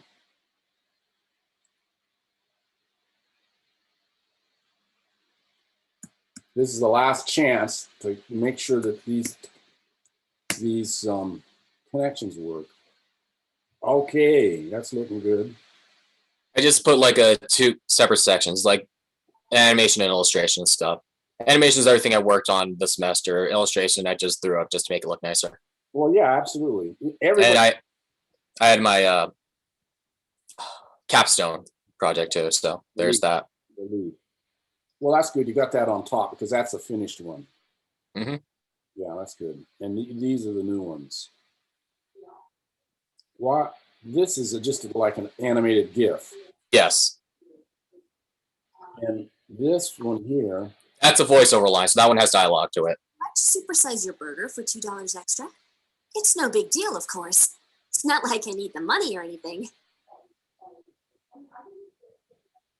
Okay. Well, I don't know what that little rectangle is, but it was supposed to be a catch. I didn't have time to do line art for it. Maybe if I have time later, I'll do it. All right. Well. And that's the perspective one. So. Okay. These are little videos. Yeah, they're animations. Yeah. You know, remember I showed you that animation I was working on? Yeah. You know, I'm trying to get that so it loops, and I don't know how to do it. This is maybe I have to turn it into a GIF because this loops. I made all the GIFs I've made so far. I've been in Clip Studio Paint and stuff like that. I mostly just set them up so that way that they just like loop and it's in a way in sense. So you can't put music to this, can you? I don't know how to do it in Clip Studio Paint, but yeah, you can put. But in like, I'm pretty sure you could do it for like Blender and like, or Adobe. You could definitely do it for Adobe Animate. I did that for the dialogue for the. Yeah, but this one doesn't loop. I'm saying an animated GIF can it have sound or not? Do you know? I don't know. I'd have to look it up. I do not know if a GIF can have sound. Okay, great. I'm just asking for myself, being a little bit. Okay. GIFs, they can't have sound. They're just they're not video files. They're just frames. They're GIFs. They're their own thing, but they can't have audio. Okay, thank you for telling me that. Illustration. So this is just some of my old artwork and stuff. So. All right. Well, I would these are like framed by this. Do you know how to pull these out and frame them up so you don't have to, they don't look amateurish? Yeah, no problem. In the presentation. Do you know how to do a perspective warp in Photoshop? Yeah, I do. You do. Okay. There's this app that I use when I take photos of my sketchbook. It's called Cam Scanner. It automatically can like fix the perspective. It basically turns your like phone's camera into a scanner. It's pretty useful for like sketchbook photos. You know, I'd put these, okay, that's a good tip. I'd put these on top. No problem. Yeah. Because they look more like your animations. These are, studio drawings. Yeah. Put those on top. And you really don't need that because you got that going on elsewhere. So it's kind of don't put it in there if you don't need it. You know what I mean? Okay. But put those two on top. Because that's the first thing you see. Okay. Okay. All right. And on top. Yeah, just give a quick little bio. All right. So you'd want to have a form at some point, not necessarily right now, but where you fill it out. You know what I'm talking about? Wait, what? I'll show somebody else will have it. I'll show you. Wait, you mean for someone to give their info, right? Yes. Yeah, scroll down. It should be at the bottom, right? Oh, okay. There it is. Well, I'd put it at the top. The most important stuff is at the top. Okay. Okay. Good job. Daniel. Are you done? Yeah, I guess. Oh. No. Oh, I need to republish it. Sorry. One Yeah. sec. Come back to me. Come back to me in 1 sec. All right.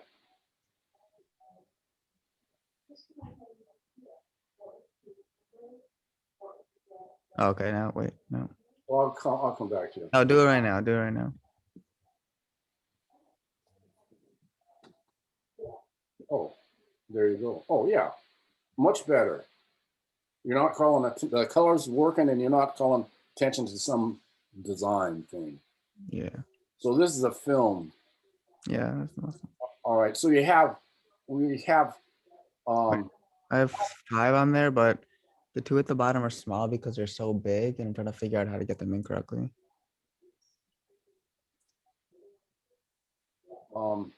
Okay. So you did this one and this one this semester, right? And the one at the bottom. And the one at the bottom. No, the one above that. How long is that? No, the environmentally cautious. My capstone is 10 minutes. But I did that one in this class too. Are you environmentally cautious? Okay, great. How long is that one? That one is 10 minutes too. All right. Well, I'll look at it myself. Everybody can look at it themselves. Is that all right? Yeah, that's fine. But We saw that one already. Okay. The only one we didn't see is the one above that. This one. Yeah. We saw some clips out of this one. We saw clips. We just didn't watch it. Yeah, that's fine. And this is how long? 3 minutes. I think you ought to put those. It needs a title as well. Yeah, I put one on that. I don't know why it's not there. I'll change. I think you should put a time on it as well. Okay. How long it is, and hopefully you can make this bigger. Yeah, so those are embedded from Vimeo. It doesn't let me upload the entire video itself, like how I did for the first 3. I don't know why. I need to figure something out. Well, is it size maybe? Yeah, maybe I can export it in a different format. What is your resolution? It's like 1980 by I don't even know, but it's like there's a way to, I need to ask my other professor. There's a way to export it in different like formats, but we always do like 480 SDY, but maybe there's like a certain way to do it for my website. Because I need to update this anyways for when I put the capstone's at the bottom, but I have to like put it on here anyway. You're throwing out some pixel dimensions that are way big. Yeah. And they don't need to be that big for this. Yeah. And it didn't tell me what the resolution is. I don't know. Is it 72? No. Well, you can make this stuff much quicker if you output it to 72 and make the size of this is much smaller. When I click this, it's going to not get bigger. Yeah, when I uploaded, I didn't even choose. It just like uploaded. I didn't choose like the resolution. I don't know if it allows me to do that on here. No, when you render it, you can reset the resolution and the size, and you render it to that. Okay, yeah. Size. And then you want to take it somewhere else, you render it again for a bigger resolution and size. Okay, yeah. Okay, I'm just yeah, I know, I get it. And whoever's doing this, wherever you've got this, they're they're resizing it for you, or is what they're doing, because they got some formatted template size in there, and so they're taking your giant videos and making them much smaller, so they're that big, right? Okay. Yeah. So you could be doing that directly to that size, and it's going to be, they'll run quicker, and you'll be able to upload them. I think that might be where your problem is. Okay. Huh? Yeah. I was thinking about that too. Okay. Are we done? Yes, sir.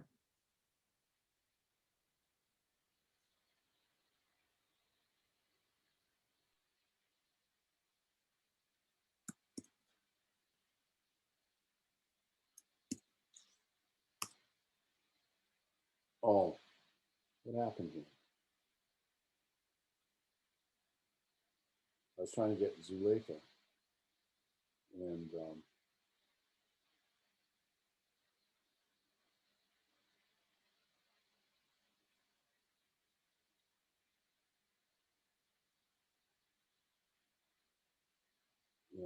it didn't work. Oh, I got the wrong. Uh-oh.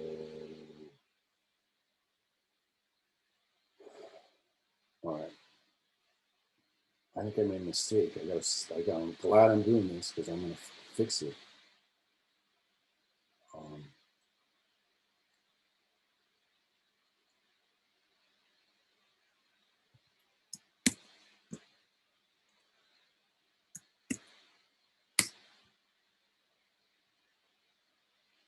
Okay.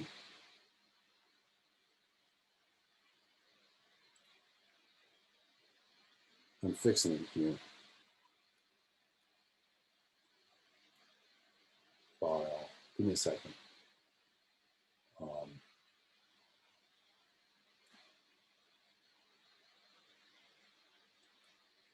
Give me a second.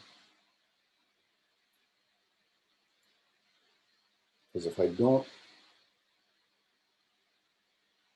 do this, I may forget it, and then that would be a disaster. So I have to take the time to make sure that I get it right. All right, so here we go. Try this one more time. Zuleika, you're good. The information is correct now. And we got this one going on.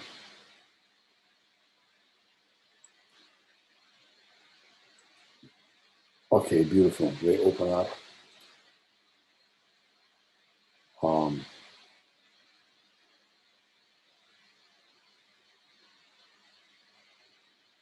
Well, I don't know why these are. I can understand why you might want to put them in two places, but why aren't they the same? This is like your branding, you know? It's just separate buttons, but if you want me to remove them, I'll remove them. No, I don't think remove them, but make them the same. Because I notice, oh, okay, that's nice. And I come down here and I see these. And there's different sets of buttons. That's why it's kind of like a different, like it doesn't have like the little separator. Why not? That's just how it is, but I'll change it. It's just like a branding thing. It looks like, oh, the branding is not consistent. That's all it looks like. And I'm noticing it because that's what I do. I notice things like that. All right, beautiful. Beautiful. And these open up. Excellent. All right.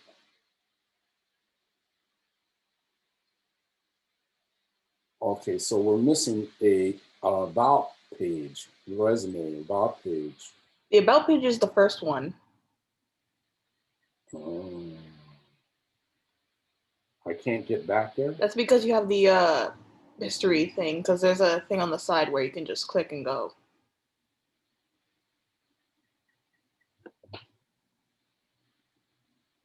Well, there should be. I don't know why it's not showing up. This is illustrations. In illustrations. I want to go Make your window wider, maybe? Is that what you mean? Probably. Let me see if I can go on the website myself. That window is as wide as it can get on my laptop. There should be, you should have your name and logo and stuff up top here. Graphic design. I mean, it should be up there. Let me check. It's not there. Well, I'll fix that up. Okay. It was there when I started, but I can't get back to it.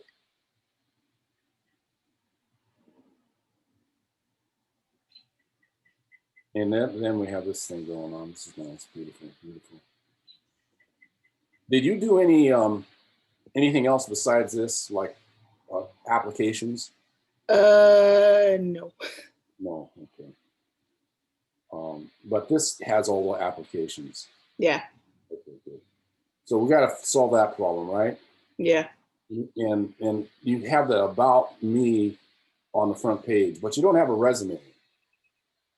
The resume. I honestly, yeah, it's just that like whenever I'm applying, I prefer to have that separate, honestly. Well, your advice from one of your former classmates recommended that it be in the website. Isn't that what she said? Grace said. Yeah. Jim, I've been advised by other professors to not have your resume on your website. Yeah, that's So that's probably what Zoo's. Yeah, it's for personal reasons, I guess. I'd rather not have like. Well, you can do whatever you want for personal reasons. It's at some point you I have my resume on the website, and Grace said to do that. And why? What's the rationale, Ava, from other professors? Specifically, it was Dan Hunt. He I don't know. He just was like, don't do that. If you're gonna have your resume on your website, like do it through a link. Like I have my LinkedIn on my resume. Like I have my LinkedIn linked to my website, and my LinkedIn has my resume. Well, that's like just to keep it not cluttered, also, and not just have like all your information just like thrown right there when the whole purpose of your website is a portfolio about your artwork. Okay, you got it in a button, and you do have your resume accessible, Ava. Yes. And it's from a button on your website. Yep, it brings you to my LinkedIn page. Yes. But I think just what Zoo was getting at, that she didn't just have it like thrown on the website like another piece of art. All right, I can understand that, but the point is that you can't access it. That's the only thing I'm getting at, right? Ava, I can access your resume. Yes, you can. From the website. Yeah. All right, so that not directly, I think, is the.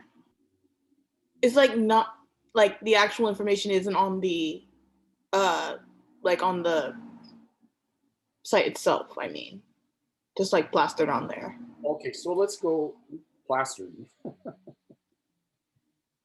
Okay. I mean, I could just I could just put a link on there, but I just rather not have it like actually shown into the site.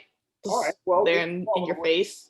And you don't if at some point you'll have a big long resume. Right now, nobody expects you to have a big long resume.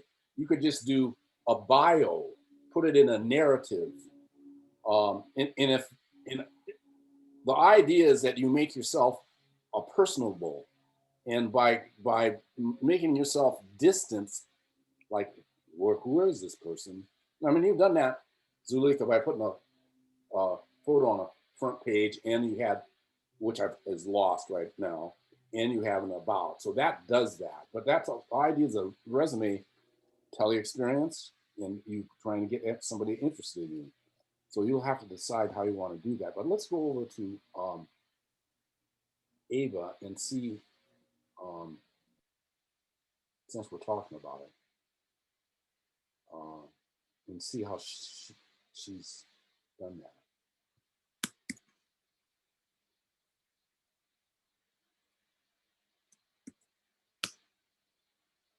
Okay. Work. Yep, that's where we are. And here, that's obviously obvious to here, and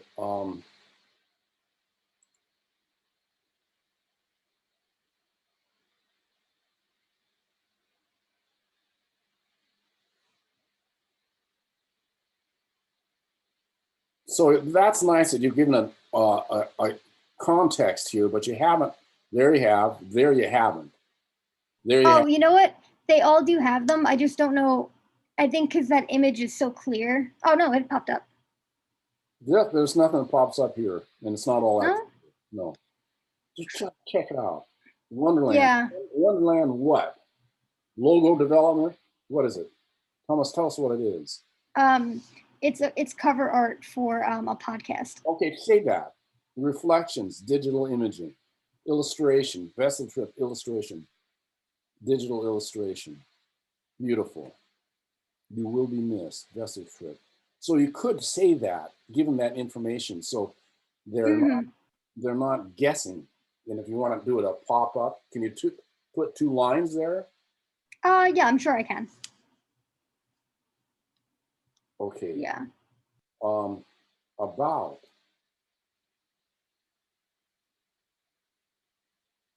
I got to go down to LinkedIn. It's also in the left menu bar, like right in the. Right there. Yeah, I have my LinkedIn, Instagram, IMDb, and email.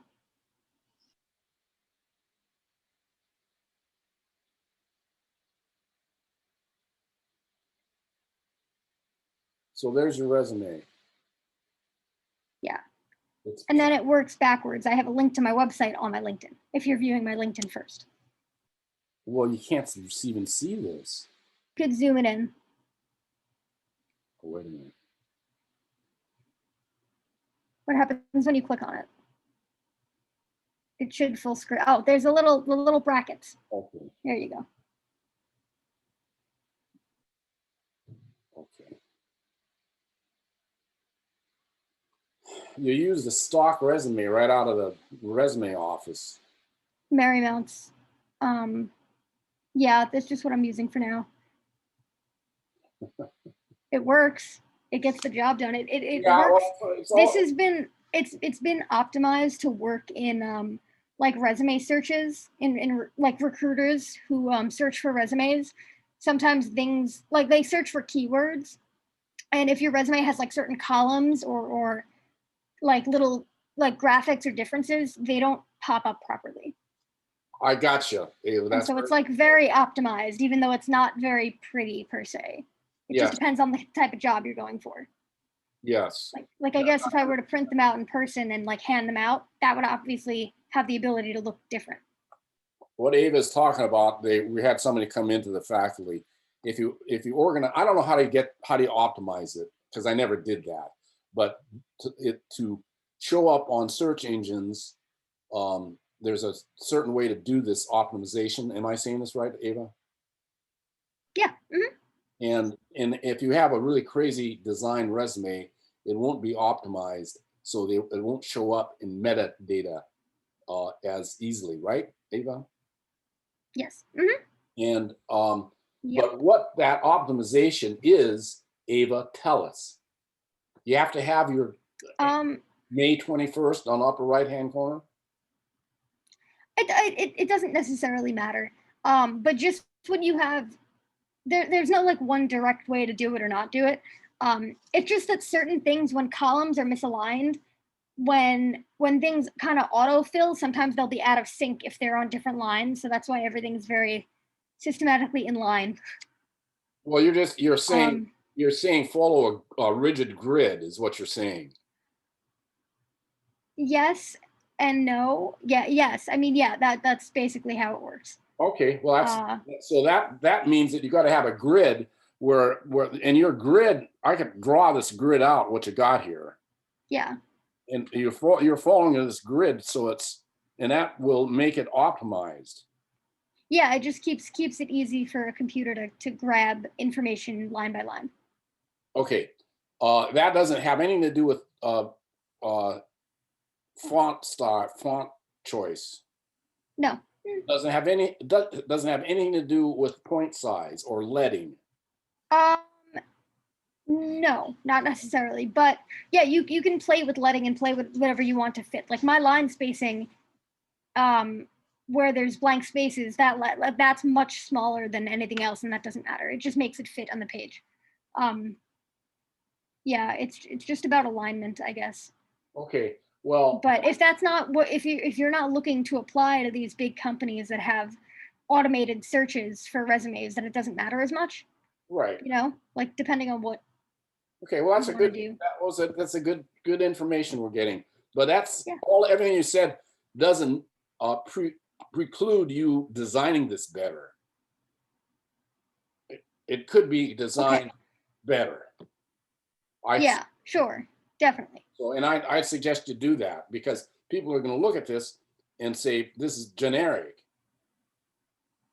And all I'm talking about is font, leading, those things I said.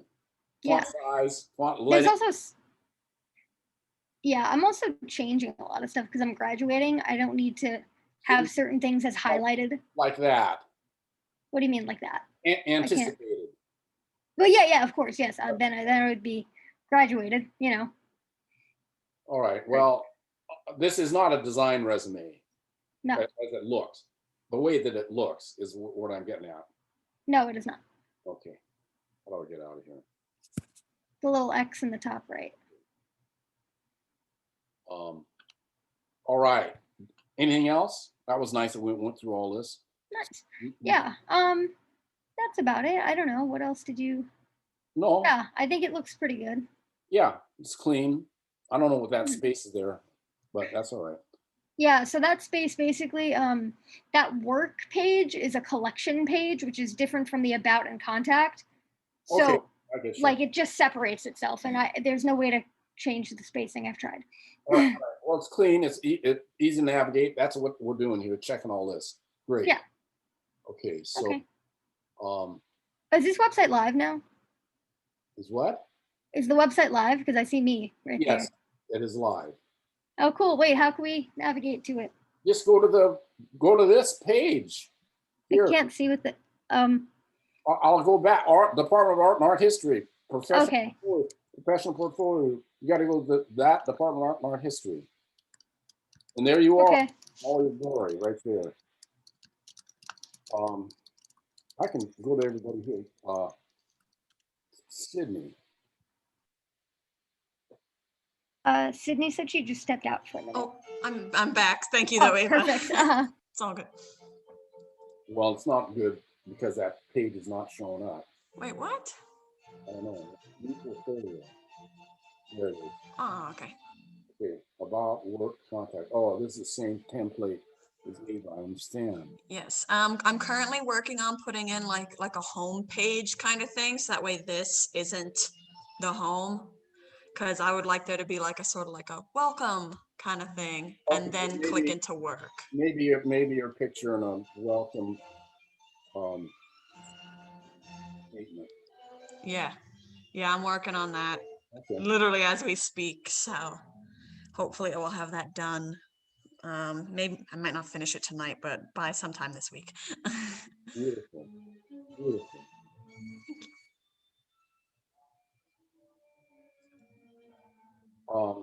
Shouldn't you be describing what this is? Yeah, I'm gonna be putting those in as well. I'm still kind of working out the nuts and bolts of things. All right. I wasn't sure how specific or how vague to leave things. Well, there, you're saying it right here. Yeah. So I think that's probably what I'll do. I don't know if I need to put it like as like a title or a subtitle, or if I should just keep the captions specific. There you have everything going on here. Yeah. And it all right. The text runs, resizes.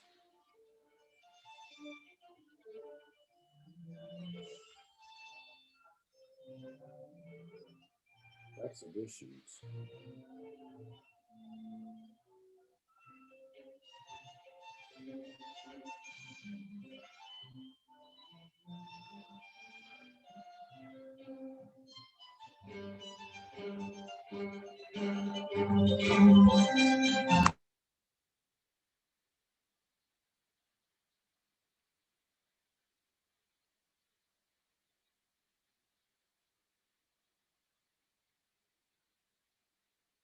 A lot of work. Sid, a lot of work. Okay, very nice. It works. Okay, anything else? I don't think so. Like I said, I'm just working on just putting in the last little bits and pieces in there. So as long as it works for you, works for me. Checking on the navigation, home, resume, branding, print, graphics, resume. Anticipated. Oh, you're not. I'm redoing my resume. This is what I had right now, but I'm actually going to update it. Okay, And it doesn't have a background right now. that's not bad. Yeah, I kind of like it. It's just transparent. I was like playing around with it. I didn't know if it was too weird. No, I don't think so. Okay, cool. It's interesting it does that. I know I don't. You're talking about the white part? Well, I want to hear. Look, I'm going to go Right. When you scroll. the next one. Scroll. Yeah, I hate that. I don't know how to get rid of that. All right. Well, it's not that bad. It's just a little bit annoying. I feel like, so if you go to branding and you're like scrolling down to see my projects, it kind of just cuts into it, which I don't like. That's too bad. Yeah, so I'm going to try to research into that. But I don't know. Um,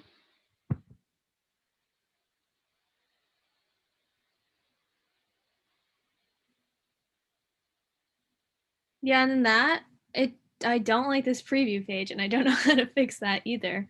But you can make it bigger if you press that left what is icon this? next to the heart. What is this? I know that's like the file name, like you can rename them, but the text is that large. So I need to tinker with that as well. Oh. And they're too small. No, yeah, you can make them bigger if you press that icon next to the heart on the left. Oh. Yeah, because I realized that too. They get a little bit bigger. Oh, sorry, the train's coming. What is that about? I like it. The heart? Yeah, I don't know. I think I can remove that.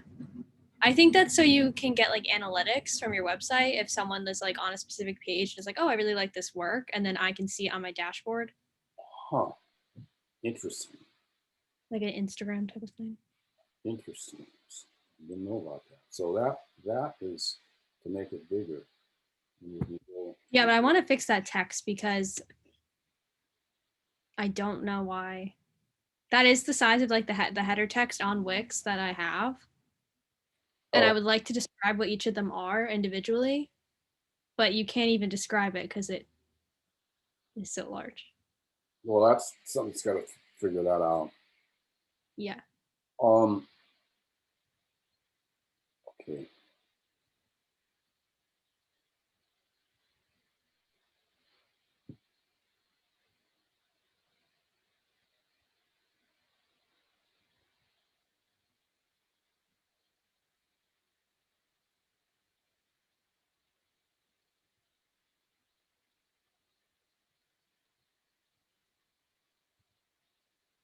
Oh, and should I put like a description? Yes. Okay. You should Because like it has an about within it, but it's just about the company. So should I just say like, and oh, I have another question. So since these are like pre-existing companies that don't know that I'm doing this, should I say that this is like all hypothetical? you can say rebranding for the Brooklyn Community Foundation. Okay. I just don't want to like, I don't know. Rebranding proposal for the Brooklyn Community Foundation. Proposal. Wouldn't that work? Yeah, that sounds good. I just didn't know like logistically what That's the hard thing. It's annoying. I know. I actually, when I was putting it in, it's because it's like a scrolling thing. I think I can remove that. Because I'm not going to be looking at the analytics. This works really well. Now, what happened? Branding. What? Oh, I'm just saying that sequence of presentation works really well. And the other one that didn't work as well. Oh, the from the menus to this? Yeah. Yeah. That one is a little bit different because those are like longer. So I chose a different type of box because if you click on the Brooklyn Community Foundation, I think those expand as well. Like if you click there, yeah, does the same thing. So I'm gonna try to research that this week so that I can like polish it up. Okay. It doesn't do that.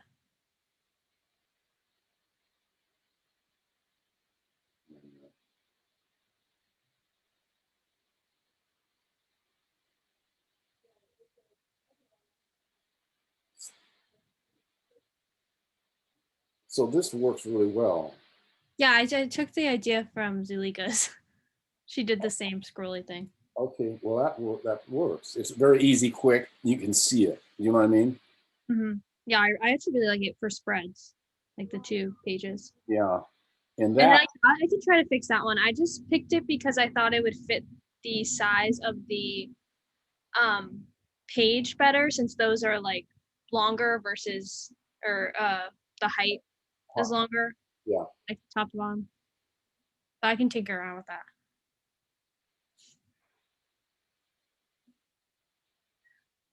Could you? I mean, I don't. Maybe you don't need to do that. Could you just go? Oh, let me go.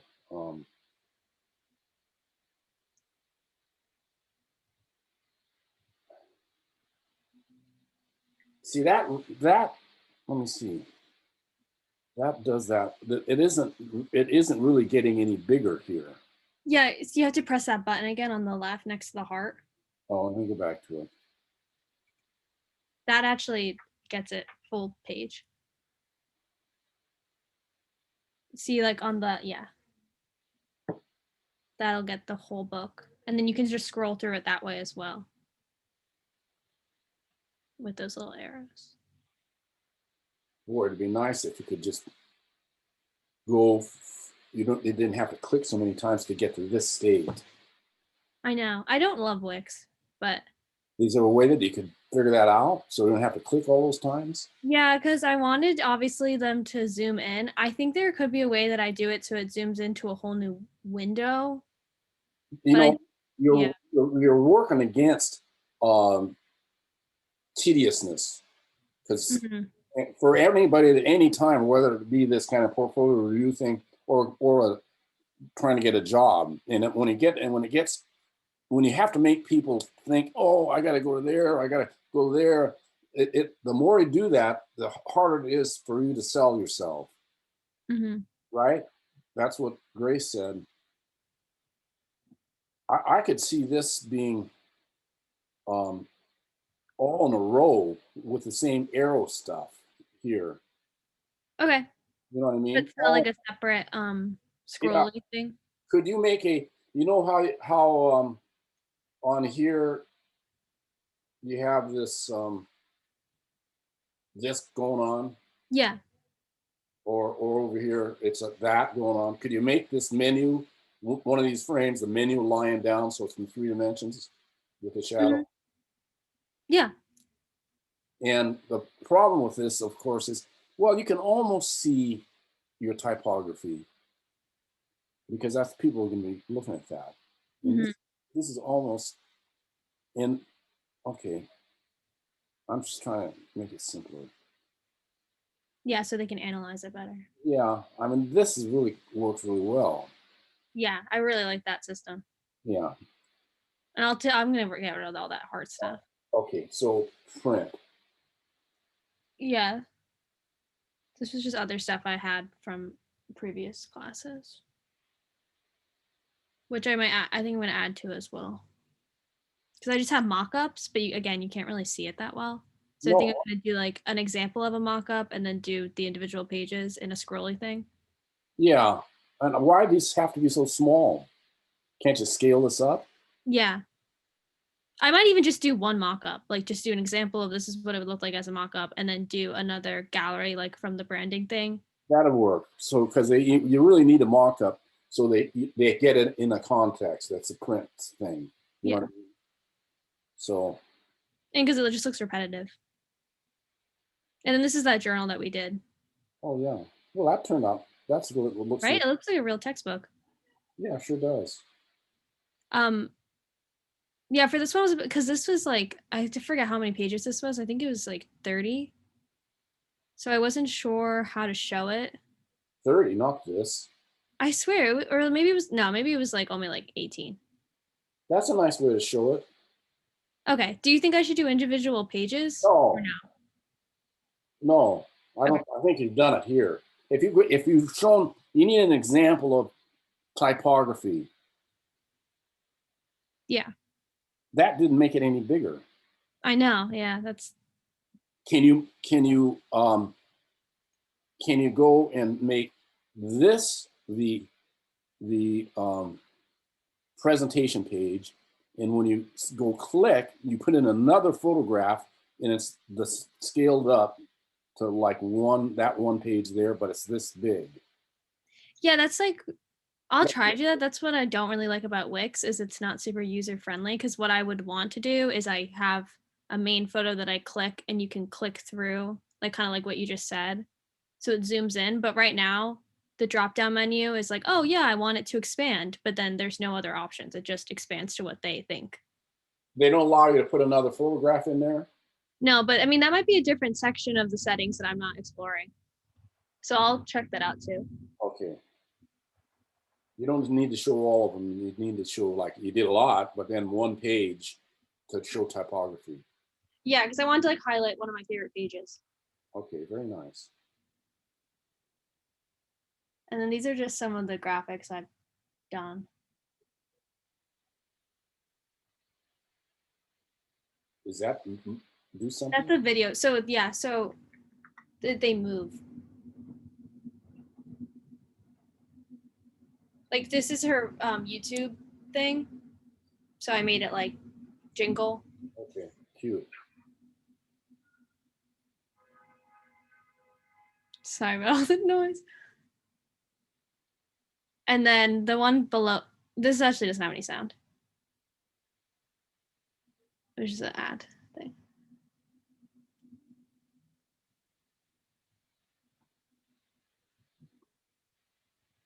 What's the reason for this? This is just one of like this is some of the logo stuff that I do, like watercolor logos. That's so? Yeah, this is a podcast I have with my friend. That's like our logo. And then this one was for my friend's styling business, which I have to get it not moving. That's why it's in the middle right now. I'm gonna put that to the right, and then on the left will be it. Oh, All right. Like the rest. And on the bottom is my graphics for the school newspaper. Boy, I was not going to scroll down that far. Yeah, that's another thing I don't like about Wix. That was I didn't know there was anything below it. Yeah. So maybe I'll do like an arrow. I don't know. Cause you wouldn't think to really scroll, but it's like hard. Like I wish I made it on like how people are doing on Adobe, how you can like click and then it has a whole new page of like the content that you wanted. Cause on Wix, it's a lot of scrolling. But All it's right. too late. Monitor graphics. Yeah. Nobody knows what the monitor graphics is. Okay. The design for Marymount Manhattan school newspaper. Okay. Features on MMC the monitor. Well, okay. Yeah, like you could say like on Instagram. Yeah, because I don't know what that is either. So that you need a little more explanation there. Okay. Okay. Beautiful. All right. Anything else? That's it. Okay, good deal. Let me see what else we have. Hannah's not here. Lucas, we do. Olivia. Hello, Olivia. I like that.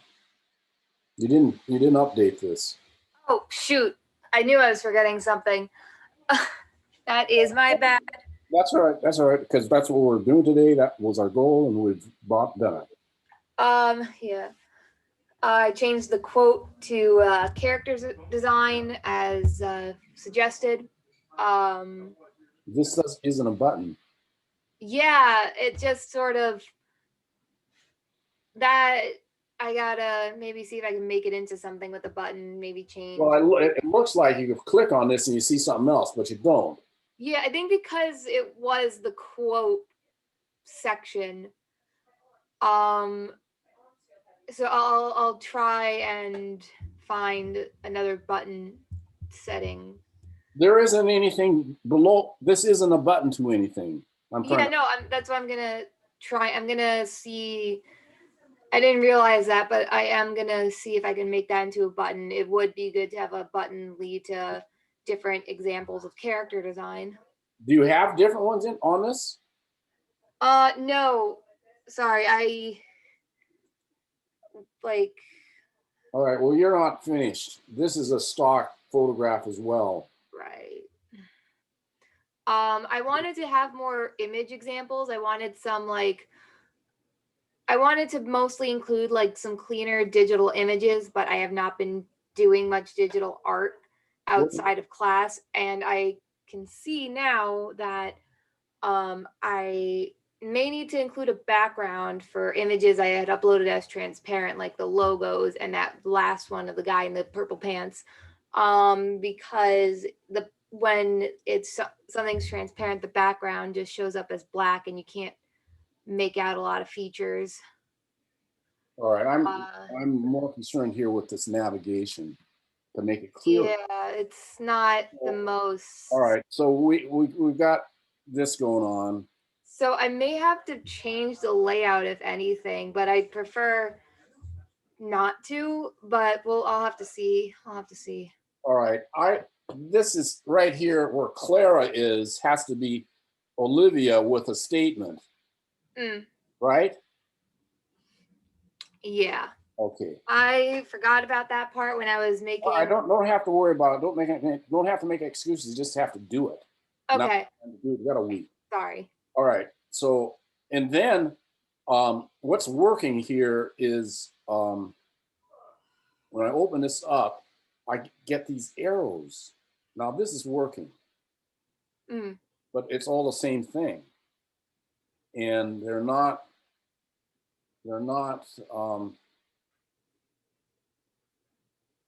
That one isn't in the sequence. Could you just now? What do you have here? Character gallery. Yeah, I need to include character design. It's the same thing. And a contact. You have one page here, so why are you saying you have 2 pages? Well, because again, the character design tab was like something else, and I just changed the name. The character design thing I want to be like a separate gallery, which I gotta add. Well, right now you have everything is character design that you're showing, except for these 2 things. I see. Well, everything else is character design, so it's one button, and then you have logo design, and you should explain what this is. Logo for the Witched Grill, whatever she's named. Logo for the guy. The logo for X character. Yeah, but you give them identifier. Right. But this is not clear to me. What is clear to me is when I open this up and do this. So I may have to just choose a different website layout, because at the time when I chose it, I thought it was clear, it was simple, but it's a little too simple. What's going on here is clear, and you could put these logos at the end and have click and say logo design for and you click and then you get to that, and then another click logo design for and you get to the other logo wherever it is. You know what I mean? Click. Yeah. Click. So you're making a little click-through narrative here. That's what's working. All right. That's what's working. You just got to identify them. But in this click-through narrative, this is not there. Or am I clear here? Yes, you are. Okay, and then you get rid of that. So it's really, you got one scroll bar that's going through the whole thing, Mm. right?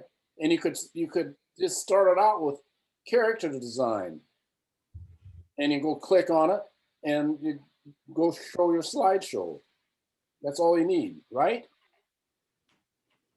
All right.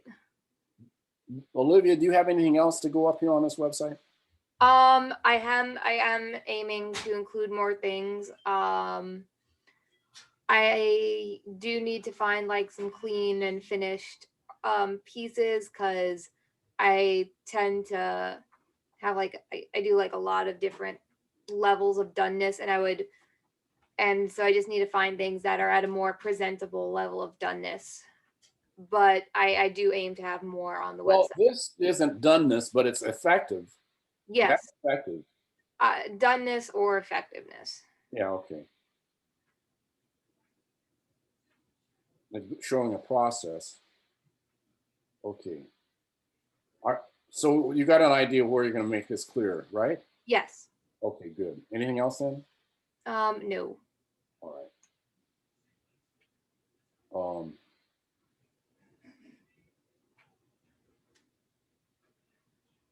Sheridan, did she show up? She was flying to Iowa City today. Yes, she didn't show up. Victoria, are you here? Yes. Hi, Victoria. Hello. Are you ready? Yeah, if you hear squeaking, don't mind that. That's the dog. Okay. I got a hold of a toy just as I was just going to be presenting, so All right. sorry about that. So here's about. You're at the about branding. And I can go back to the about. Yes, branding. Yeah, you told me I changed up my about by like making it more simpler. And for branding, you told me you wanted more like a slide. So I just presented it more in a slide.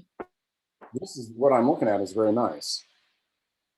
Yeah, and then once you go further, you also told me to change the brand book into like not just the images, but as if it was like on a page. So like if you continue, it's mostly the same stuff as we saw last week. Okay. And then I'm hoping this is like my website. I want to do putting it on like phones. I don't know if that matters. Like it's like to show, like you see what I did. You told me how to do it on Photoshop, how to put a shadow on it.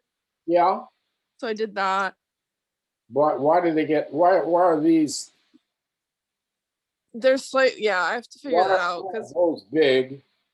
Why is that big? And then you do this and you got the scale, take the scale. I could see the scale would go down here because that's a business card. But that scale is, why is that scale so small? I could figure out and make it bigger. I'm just not sure. If you widen the thing, I don't know, it probably stays the same size. But I'll make it bigger. I'll change that for sure. Yeah, you got the scale too small here. Well, it should be that scale. Okay. Now, when you do this, be careful that your type doesn't get all pixelated. Oh, okay. So what is your native program here? What did I use? Yeah, InDesign?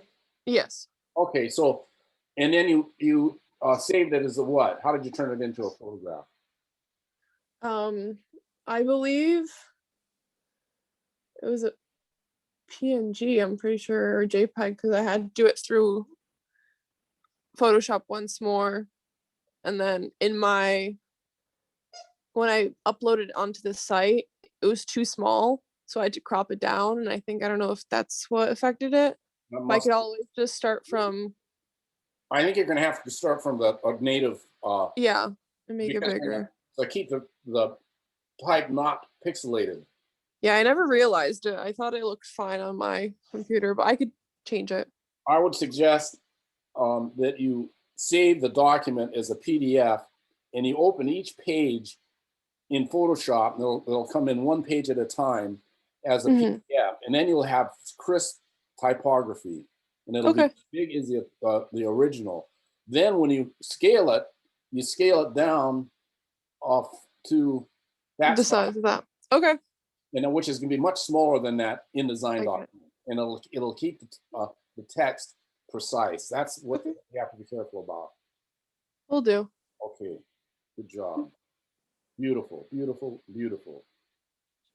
I love the application stuff. Yeah, I thought you really enjoyed that. So Well, I like it too because it just shows like it makes a person more engaged to press the next one instead of like just sliding down a bar and seeing multiple. Like you're focusing in on one thing more. right So now. Okay, so this works really well, but And then you don't know what it is. okay, so you want me to just okay. Branding container cafe branding. We know what it is here. Do you want me to elaborate? No, I can. I just want to make sure I was. Also, I don't know why that's shifted to the left. It should be more centered, but I guess it's just a save. There it's centered. It was No, I mean like the title of container cafe branding. I don't know why it's just randomly like indented like the shift left. Yeah, I don't know why. Well, it should be either here or centered. Yeah, I don't know why that should have not been that because I would not have liked that in the first place. And then for photography, you told me to downsize, so I took a good 40 of it out. I think I also, I don't know if I changed the layout on this one, but I just kept the ones that I thought were the best.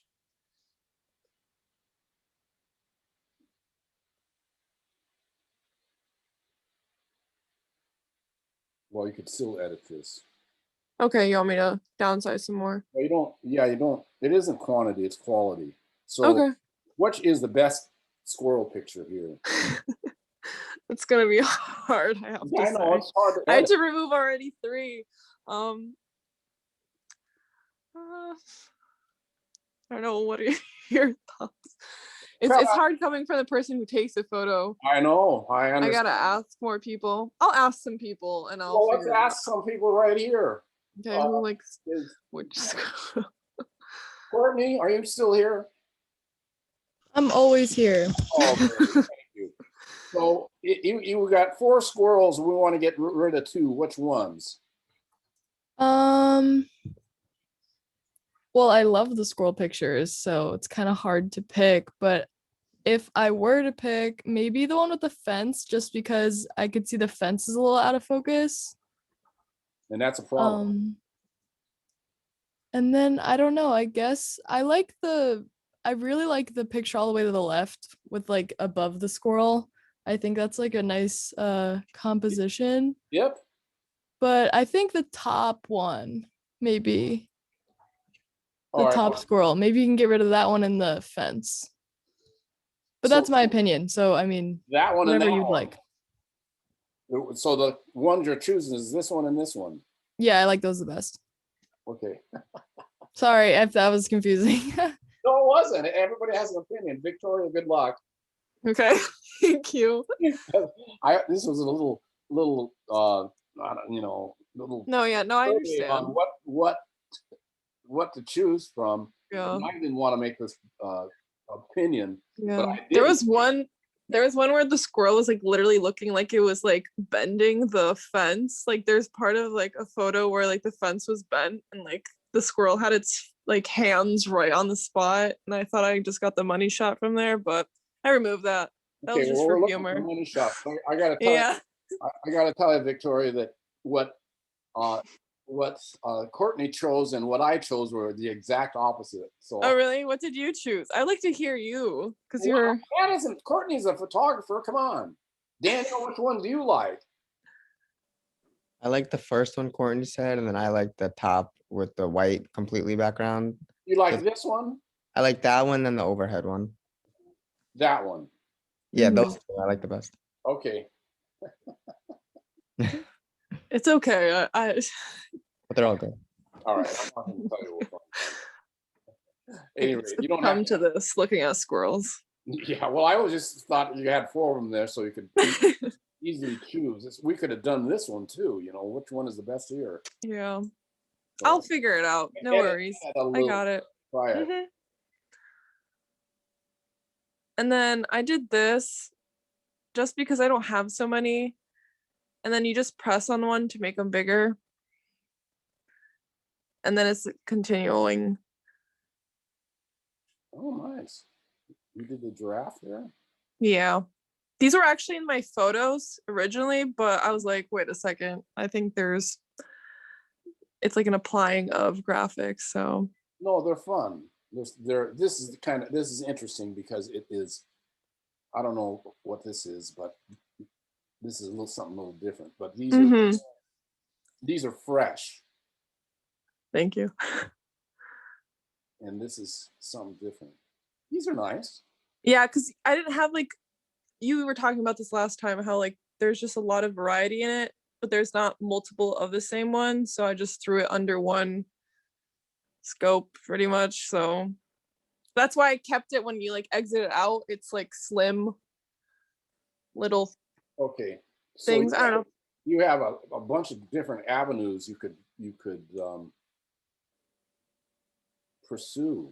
I mean, that right there, these are an entire conceptual direction that you could enlarge upon if you so choose as an artist. You know what I mean? No, I actually, I don't know if it was during this class or another class, but I took those photos and I started doing it while in class. I don't think it was this class, but my other graphics class.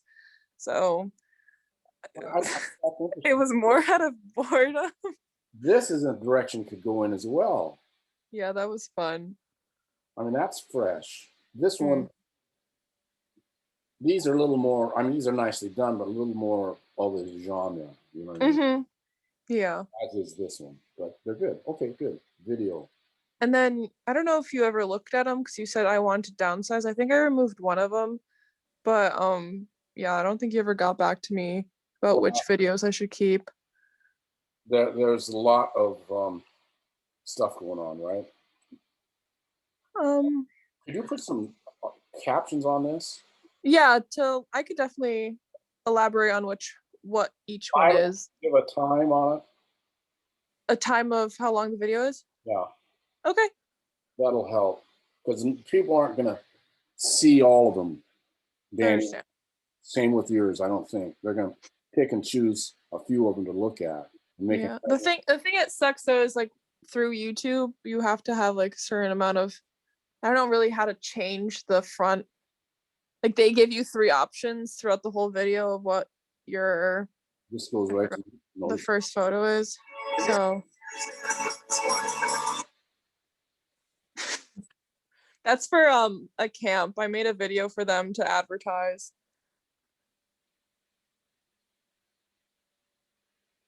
That's nice. Yeah. I've been going there when I was a kid, so I thought this would be something small in return. And they put it on their Facebook, and they got like 400 views and a lot of like, it's just nice for the kids and also just to show, because it's a really small, ruggedy little camp, but people keep coming back. So well, it's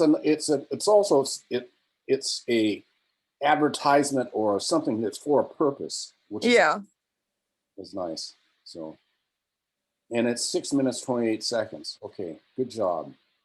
Yeah, but I could do what you said to detail it up. Okay. All right. Are we done? Yep. Okay. I think we are. Okay. So awesome. Thank you. Where are we? That's it, everybody. Sharon is not here. Hannah is not here. So they're on their own. It's been fun, everybody. Good luck. Jim, this is your last one. Yeah. This is literally your last class. Congrats. I got this week, next week, we won't be here unless the chair says, oh, I got these people lined up. So everybody have a great future and summer. And I do have next week last classes next week. So I'll be doing the rest of my other classes. But it's been fun. As fun as we could do it. This is considering what we had to suffer through. So good luck to everybody. Any ending words, Greta? Me? Yeah. Oh gosh, I don't know. How about goodbye? Goodbye. Good luck. Goodbye, everybody. Bye. Bye, Bye, everyone. everyone. Thank you. Bye, Hey, everybody. Thank you for everything, Jim. Yes, thank you, Jen. Thank you, Jim. Maybe I'll see you in person next week, Jim. Yeah, used on the 24th.